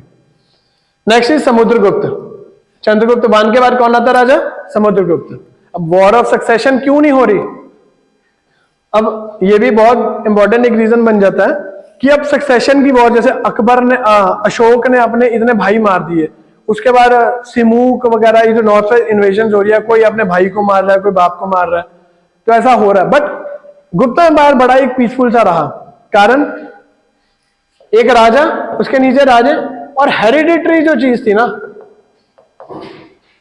वो वेल एक्सेप्टेड होगी। उसका कारण क्या, ब्राह्मण आए, ब्राह्मण्स ने बोला कि नहीं आज से लॉ ये है कि राजे का बेटा राजा, उसका बेटा आगे राजा, उसका बेटा आगे राजा, और लोगों ने मान लिया। यानी कि अब कोई लड़ाई नहीं है, सबसे बड़ा बेटा जो है वही राजा बनेगा, ठीक है ना। और छोटों की बारी कब आएगी, अगर जब बढ़ेगी नेचुरल डेथ हो जाएगी या because of some other reason वो छोड़ देगा। Samudragupta benevolent, war and art, हर चीज में स्पेशलिस्ट है। अब ये देखो यहां पर तो सिर्फ जो था वो स्टार्टिंग में चंद्रगुप्त वन का पीरियड था। अब जो समुद्रगुप्त है ना वो ये सारा एरिया अपने अंडर ले लेता है, और ये हमें और Vincent Smith calls him Napoleon of India. ये बहुत जरूरी है, नेपोलियन ऑफ इंडिया किसको कहा गया और किसके द्वारा कहा गया। इलाहाबाद पिलर इंस्क्रिप्शन, अब जैसे वो मेहरौली वाला था, ये इलाहाबाद पिलर इंस्क्रिप्शन है। इसमें हमें पता लगता है कि समुद्रगुप्त ने 3 pronged मतलब कि 3 स्टेप वाली स्ट्रेटेजी लगाई अपना एम्पायर बनाने के चक्कर में। एक तो सबसे पहले उसने क्या करा, ये वाले एरिया को स्ट्रॉन्ग होल्ड बनाया अपना, नंबर 1। नंबर 2 वो गया नॉर्थ वेस्ट में गया, वहां से कुशान्स को पीछे पुश कर दिया। उसके बाद वो गया ये सदर्न किंगडम्स में अप टिल तुंगभद्रा। ये देखो यहां से नीचे कोई भी नहीं जाने को राजी, वो कहता है मुझे क्या लेना देना, मुझे यहां से पोर्ट मिल रहा है। बट रह जाते ये वकाटीज वाला रीजन, वकाटा वाला रीजन रह जाता है बस यहाँ पर। तो ये वाला देखते हैं आगे कौन लेके आता है। तो 3 pronged स्ट्रेटेजी के अंडर समुद्रगुप्त जो है वो अपने एम्पायर को बढ़ाता है। सबसे पहले वो नॉर्थ वेस्ट, पहले वो अपना ही स्ट्रॉन्ग होल्ड बनाता है, उसके बाद नॉर्थ वेस्ट, उसके बाद सदर्न किंगडम्स, ये वाले रीजन को अपने एम्पायर के अंडर ले जाता है। गोल्ड एंड सिल्वर की इसमें कॉइन्स बनने लग गया, बट प्योरिटी इनकी कम हो रही है। प्योरिटी कुशान्स वाली नहीं है अभी इसमें, या इंडो ग्रीक्स के टाइम नहीं, इंडो ग्रीक्स ने इंट्रोड्यूस करा था, कुशान्स के टाइम में सबसे ज्यादा गोल्ड कॉइन्स और सबसे प्योरेस्ट फॉर्म थी। और अब वो है इनकी प्योरिटी जो कम हो रही है, बट प्रोस्पेरिटी बहुत ज्यादा हो रही है।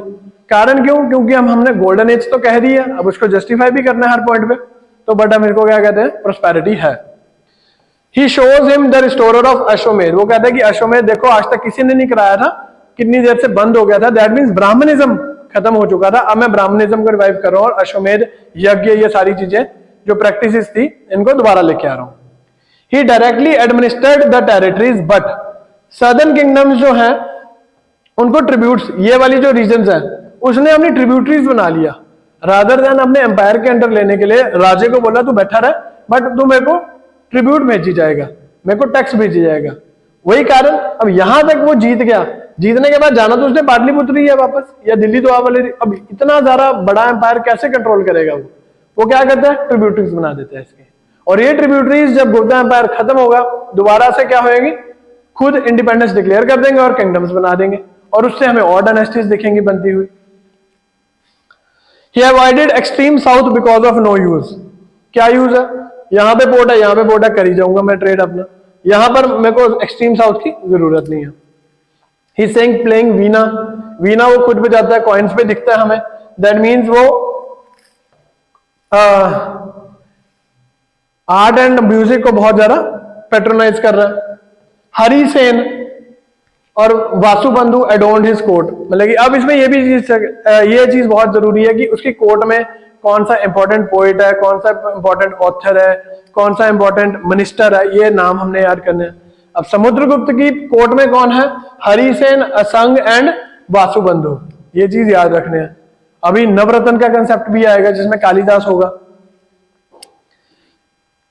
श्रीलंका के मेघवर्मन चाहे ब्राह्मणिज्म को फॉलो कर रहा है, बट श्रीलंका का किंग है उस टाइम पे मेघवर्मन, वो इंडिया में आता है समुद्रगुप्त के पास कि मेरे को बोध गया में एक जहां पे एनलाइटनमेंट मिली है बुद्ध को, वहां पर एक स्तूप बनाना है, वो कहता है बना ले। उसके बाद he himself builds the gold railing along the Bodhi tree के आसपास गोल्ड की रेलिंग्स लगा देता है। इससे हमें पता लग जाता है कि लिबरल है, हर रिलीजन की तरफ ये लिबरल है, बट जरूरी है इसके लिए। ब्राह्मणिज्म तो लोगों के लिए फॉलो करना है, बुद्धिज्म क्यों फॉलो करना है, क्योंकि इंटरनेशनल ट्रेड फॉलो करना है। जैनिज्म क्यों फॉलो करना है, क्योंकि इंटरनल ट्रेड वही कर रहे हैं, और ये खुद भी वैश्विक लाइन से। गुप्ता आज भी किसके साथ जुड़ा हुआ है, गुप्ता आज भी क्या है, ट्रेड एंड कॉमर्स, मतलब कि जो व्यापारी लोग हैं उनके साथ जुड़ा हुआ है ज्यादा हद तक।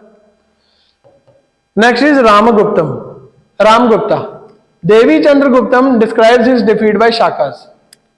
अब इसकी इंपॉर्टेंस ज्यादा नहीं है रामगुप्त की, बट इसमें क्या आ जाता है, रामगुप्त जो है इसकी डिस्क्रिप्शन हमें कहां पे मिलती है, देवी चंद्रगुप्तम में मिलती है, जहां पे ये पता लगता है कि शाका एक रूलर है, उसने रामगुप्त को हरा दिया था।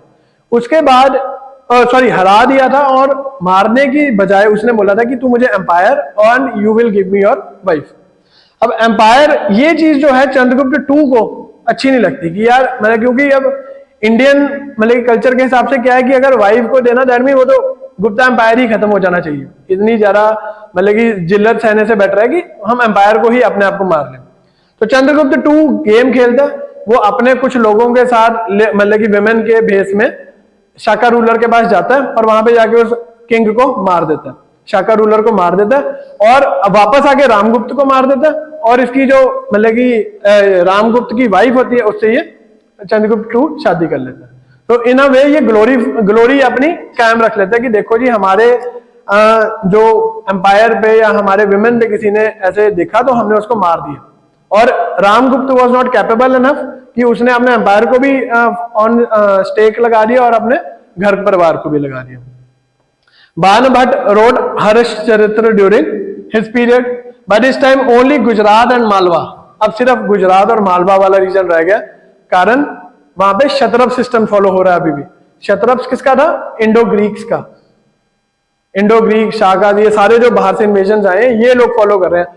और सिर्फ अब चंद्रगुप्त टू के लिए दो चीजें बची हैं, एक तो मालवा वाले रीजन और एक बचा गुजरात वाला रीजन। अब उसको ये कॉन्कर करेगा। देखो चंद्रगुप्त वन, समुद्रगुप्त, चंद्रगुप्त टू। उसके अलावा चंद्रगुप्त टू क्या करेगा?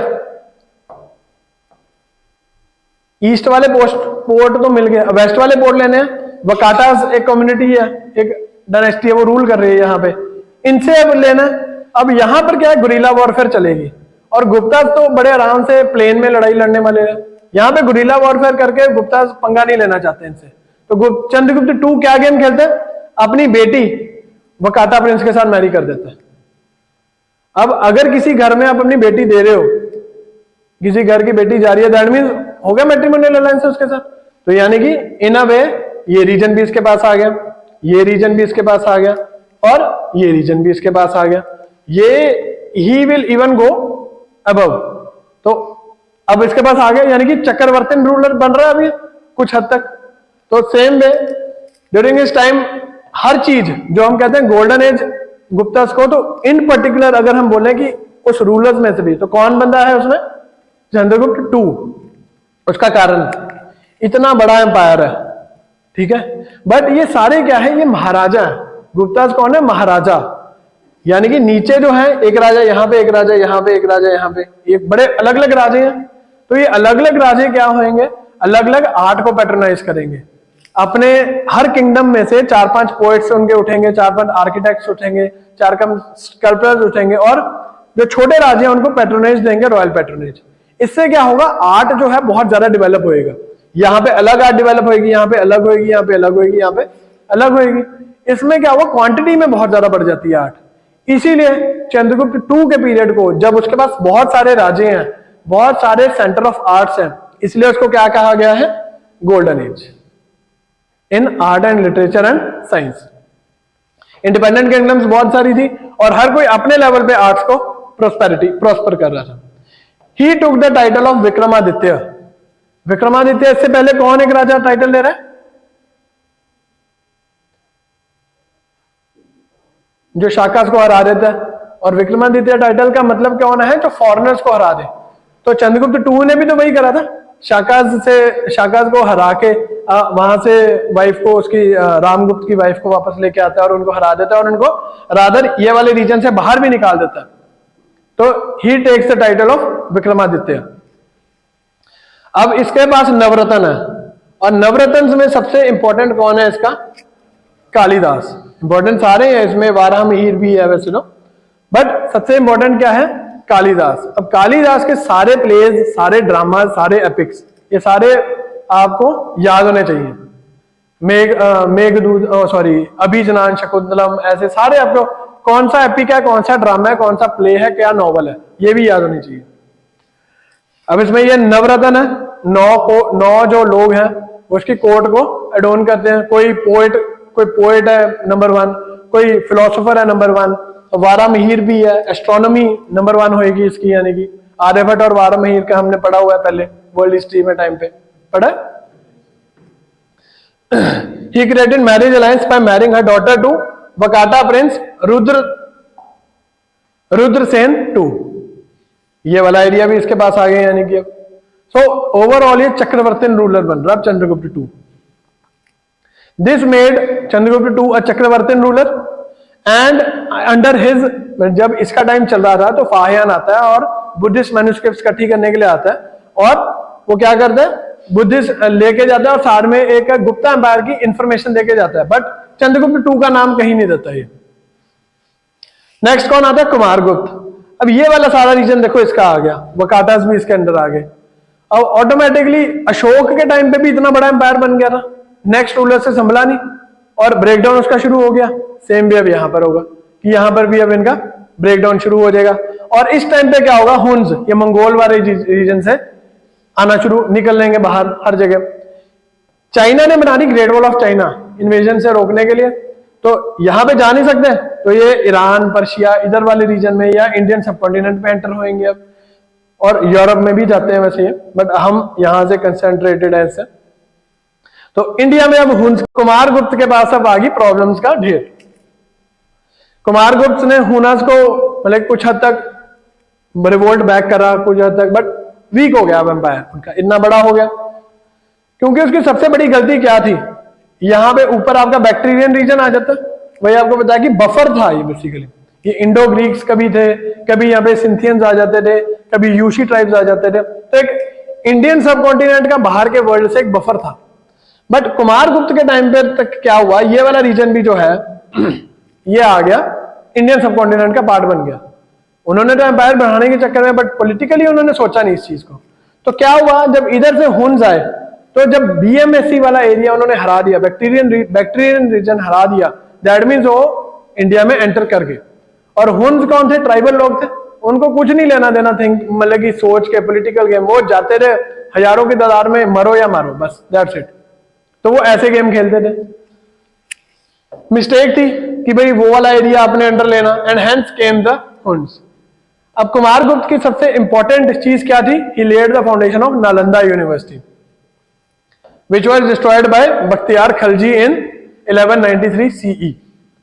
Skandgupta was his successor and Purgupta was the last ruler who was. Next is administration. अब वही डिसेंट्रलाइजेशन, सेंट्रलाइजेशन बताते रहते हैं हम। अब ये ब्रिटिशर्स तक बताता हूं आपको। ऋग्वैदिक में है डिसेंट्रलाइजेशन, मॉडर्न्स में हो जाती है सेंट्रलाइजेशन, राजपूत में आ जाती है फिर ये आ गया आपके सेंट्रलाइजेशन, ये डिसेंट्रलाइजेशन। ये देखो ऐसे चार्ट चल रहा है, राजपूत से फिर दिल्ली सल्तनत में सेंट्रलाइजेशन, तुगलक आएंगे वो फिर डिसेंट्रलाइजेशन। डिसेंट्रलाइजेशन खत्म कौन करेगा? अकबर। सेंट्रलाइज्ड एक बहुत बड़ा एम्पायर बनाएगा, उसके बाद जहांगीर आएगा, संभलेगा नहीं, फिर टूट जाएगा, डिसेंट्रलाइजेशन हो जाएगी, और फिर ब्रिटिशर्स आके इसको सेंट्रलाइज करेंगे। यही हमने प्रोसेस ऑफ चेंज समझना है कि कब एम्पायर बन रहा है, एम्पायर बहुत बड़ा बन जाता है, संभलता नहीं है, एबल रूलर आते नहीं है, पैसा उतना रहता नहीं है, फिर टूट जाता है, फिर जब बिल्कुल ही खत्म हो जाता है, फिर एक बहुत बड़ा एम्पायर, एक स्ट्रॉन्ग फ्यूडेशरी बड़ा खड़ा होगा, एक छोटे राजाओं में से एक बड़ा राजा क्रिएट होगा, वो फिर से सबको इकट्ठा कर लेगा, और जब वो बहुत ज्यादा एम्पायर इकट्ठा कर लेगा, फिर से वो टूट जाएगा। तो यही गेम चलती रहेगी, ये कब चलता रहना। अब बस इसमें प्रोसेसेस हमने देखनी है कि कौन आया, किसने क्या करा, किसने क्या नहीं करा।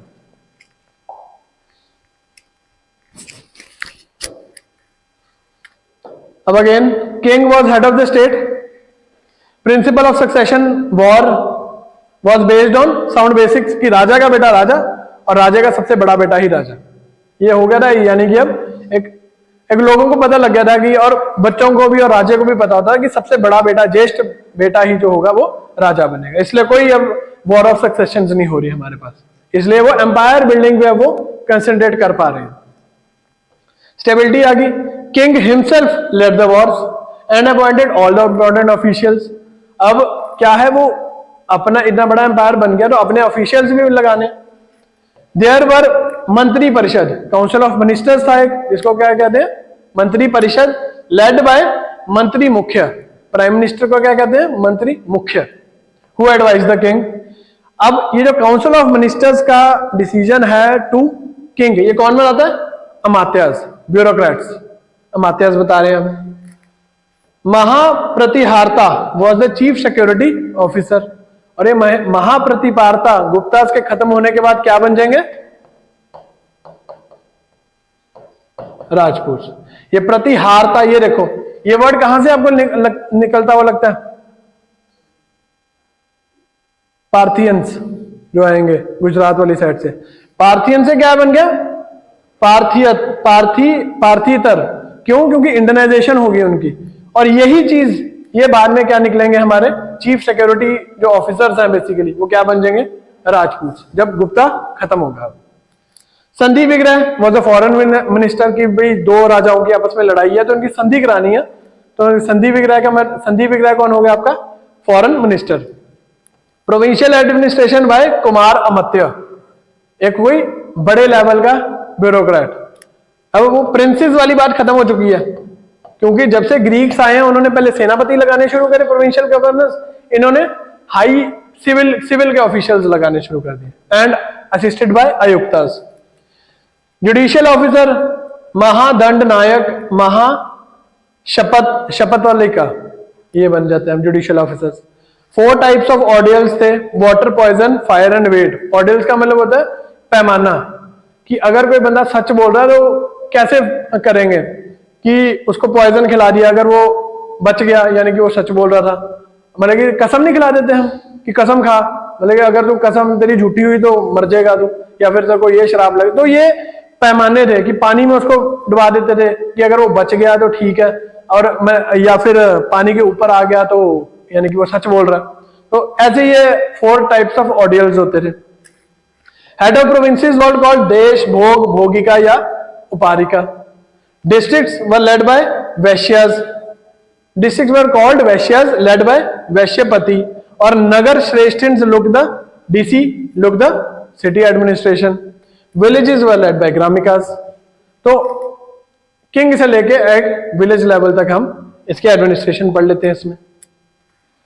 फाहियान, अब ये बहुत जरूरी है कि इसने लिखा क्या लिखा कि no interference in the individual life, जो मर्जी करो। Punishments were severe and fine was common form. Punishment severe थी लेकिन क्रूअल नहीं थी, cruel like Muslim rule. Severe थी कि इतने साल का तेरे को कारावास हो गया, ये हो गया, मतलब फाइन बहुत बड़े बड़े लगते थे। And fine was a common form. There was no spy system, ये बहुत इंपॉर्टेंट आ गया। स्पाई सिस्टम था नहीं, गुप्ता को पता ही नहीं लगा कि इतना बड़ा एम्पायर बना लिया बट बीच में चल क्या रहा है कि 2 राजे मिलके मेरे अगेंस्ट तो नहीं हो रहे। तो स्पाई सिस्टम ना होने की वजह से ये खत्म हो जाता है। Prosperous economy with negligible crime. अब इकोनॉमी प्रॉस्परस है, इतना बड़ा एम्पायर है। एम्पायर का मतलब क्या है, ऊपर तक जाने। अगर कोई भी राजा जो है वो नॉर्दर्न इंडिया की तरफ जा रहा है, दैट मीन्स वो मेन सिल्क रूट को कॉन्कर करने की कोशिश कर रहा है। इधर से उत्तर पथ और दक्षिण पथ तो उसके पास है ही है, तो इतना सारा ट्रेड अगर कोई कॉन्कर कर रहा है तो यानी कि प्रोस्पेरिटी है, तो एक अच्छा एम्पायर बन रहा है। जाति सिस्टम बहुत ज्यादा डेवलप हो गया और इंटरकास्ट डिस्पैरिटीज बहुत ज्यादा हो जाती है। वही जाति का कंसेप्ट बहुत ज्यादा हो गया, कारण ट्रेड गिल्ड्स इतनी ज्यादा स्ट्रांग होगी कि उन्होंने अपने नाम, मतलब कि उन्होंने अपने सरनेम के हिसाब से काम करना शुरू कर दिया और अपने आप को सुपीरियर दिखाने की हमेशा कोशिश करी। तो इससे क्या होता है, जाति सिस्टम शुरू हो जाता है, वर्ण से भी ज्यादा। Women only had right over कौन सी, स्त्रीधन। स्त्रीधन क्या होता है, जो अगर हम इसको बोले कि शादी के टाइम पे जो लड़की को सामान मिलता है सिर्फ वही उसका हक है, लैंड पे या और किसी भी प्रॉपर्टी पे वुमेन का कोई राइट नहीं है। Purdah system among the higher caste was prominent and Manusmriti advise the child marriage, कि जल्दी से जल्दी लड़कियों की शादी हो जानी चाहिए। रिलीजन ब्राह्मणिज्म नो ऑप्शन या फिर नो अदर थिंग। शैवाइट वैष्णवाइट बहुत ज्यादा प्रेवलेंट हो गए। और महाभारत रामायण पुराण ये इस टाइम पर बहुत ज्यादा डेवलप हो जाते और रादर फाइनली कंपोज हो जाते हैं। महाभारत रामायण इस टाइम पे पुराण जो है फाइनली कंपोज हो गए हैं अभी। Jain council at Vallabhi, traders को भी खुश रखना, तो वल्लभी में इस टाइम पे क्या हो जाती है, जैन काउंसिल। फर्स्ट कहां पे हुई थी, फर्स्ट जैन काउंसिल, पढ़ना घर जाके। The most important development was structural temples. अब सबसे इंपॉर्टेंट जो इसकी डेवलपमेंट आई आर्किटेक्चर में, इससे पहले क्या हो रहा था कि एक बहुत बड़ा पत्थर लिया, वो लगे छेनी के साथ, हथौड़े छेनी के साथ, बस उसी में कार्विंग्स करते रहे। बट अब क्या हुआ, एक पीस ऑफ लैंड लिया, नींव भरी, उसके ऊपर टेंपल बनाना शुरू करा। तो गुप्ताज ने टेंपल्स बनाने शुरू करे and it was called Nagara style of temples. और जो साउथ के निकले वो कौन से, द्राविड स्टाइल ऑफ टेंपल। यानी कि टेंपल जो है नॉर्थ इंडिया के they are called Nagara style and south के कौन से थे, द्राविडियंस। इनमें हम डिफरेंसेस आर्ट एंड कल्चर में बहुत जरूरी होता है कि क्या फर्क है दोनों में। इकोनॉमी एग्रेरियन होएगी, लैंड रेवेन्यू से सबसे ज्यादा पैसा होगा। Akshapatal Adhikarita was the accountant of state, यह जरूरी पॉइंट है। Pushtala was the record keeper, कितना पैसा कहां से आया, कहां पे खर्चा हुआ। Narada Smritis and describe the dykes, what चीज बताते हैं कि भी एक खेत है, उसके आसपास दो वट्टे हैं, एक में से पानी आएगा, एक में से बंदा पैदल जाके क्रॉस कर सकता है फील्ड को। रोमन एम्पायर बहुत ज्यादा चल रहा है इस टाइम पे, और ताम्रलिप्ति जो पोर्ट है वो बहुत ज्यादा इंपॉर्टेंट है बिकॉज ऑफ इंडो चाइना, और बाय लैंड थ्रू गुजरात, और गुजरात के बाद पर्शियन गल्फ। अब ये चीज, इसके अलावा जो लैंड है, अब उसके ये है कि क्षेत्र क्या है, कल्टीवेबल लैंड, खिला क्या है, वेस्ट लैंड, अपराहता क्या है, जंगल, और जैसे अभी संगम में पढ़े थे हमने, अब वैसे ही गुप्ता में भी कि लैंड को, कौन सी लैंड को क्या कह रहे हैं, वस्ती हैबिटेबल लैंड, गपाता सारा पास्टोरल लैंड। तो ये सारा ये भी याद करना है कि संगम की लैंड को क्या कह रहे हैं और इसमें लैंड को क्या कह रहे हैं, कौन सी लैंड का क्या वर्ड है, वो बहुत जरूरी है आपके लिए। टेम्पल्स बहुत जरूरी चीज है। अब जो नॉर्थ इंडिया में हम टेम्पल्स देखते हैं वो मोस्टली ऐसे के हैं, ठीक है। अब इसमें क्या है, सबसे पहली बात है स्ट्रक्चर्स बनने लगे। अब ये नहीं कि बड़े पत्थर को लिया उसमें से चिनाई कर दी सारी, अब प्रॉपर एक मंदिर बनेगा, चार दीवारी होएगी, उसके ऊपर एक शिखर बनेगा, उसके अंदर एक रूम बनेगा जिसमें मेन डाइटी की इमेज को रखेंगे, और परिक्रमा का मार्ग होगा, मंडप होंगे, तो ये सारी चीजें होंगी। आर्किटेक्चरल मार्वल्स हैं, बोलते हैं बिकॉज पहली बार शुरू हुआ है ये सारा सिस्टम। अवतारवाद की बात शुरू हो चुकी है, विष्णु और लिंगम, लिंगम्स मीन शिव, एंड गॉडेसेस की पूजा हो रही है, शक्ति कल्ट जो है बहुत ज्यादा डेवलप हो रहा है इस टाइम पे।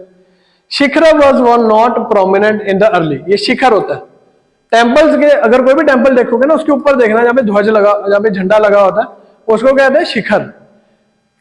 अर्ली जो गुप्ता पीरियड थे उसमें शिखर जो था उसकी छोटी हाइट होती थी, बट जो लेटर पार्ट आया गुप्ता टेम्पल आर्किटेक्चर का, उसमें बहुत बड़े बड़े शिखर, बहुत हाइट में बहुत बड़े बड़े शिखर क्रिएट होने लगे। सिंगल एंट्रेंस और मंडप और पोर्च, एक ही एंट्रेंस होती है, और एक बड़े कमरे से आप बड़े छोटे कमरे में जाते हो। वैष्णो देवी गए हम, है ना, उसमें क्या है, आप एक बड़े से मंदिर में जाते हो पहले, उसके बाद एक गुफा से में निकल जाओ, यानी कि वो मंडप है अप्रोचिंग टू गर्भगृह। गर्भगृह कहां पे, जहां पे मेन गॉड की इमेज को रखा गया। तो ये स्ट्रक्चर्स हैं बेसिकली सारे, एंड इट इज कॉल्ड नगारा स्टाइल। तो केव पेंटिंग्स कहां पे हमें मिलते हैं, अजंता और बाग में इन मध्य प्रदेश। ये रॉक पेंटिंग्स हैं, इसको भी हम पूरा पढ़ेंगे क्लियरली, बट अभी के लिए क्या है, केव पेंटिंग गुप्ता से रिलेटेड है, that is in Ajanta and Bagh, Bagh caves are in Madhya Pradesh. Literature, Sanskrit पूरी अपनी डेवलप्ड स्टेज पे आ चुकी है, and it became the lingua franca. Lingua franca मतलब कि बहुत वाइड स्प्रेड बोली जाने लगी है अब, कि जब पढ़ाना ही संस्कृत में है लोग बच्चों को, तो ऑब्वियसली वो अपनी अगली जनरेशन को भी और घर में भी उसी लैंग्वेज में बात करेंगे। पाली प्राकृत अब लेगी सेकंड स्टैंड, जो पहले पाली प्राकृत बहुत ज्यादा इंपॉर्टेंट थी, अब वो सेकंड नंबर पे आ जाती है।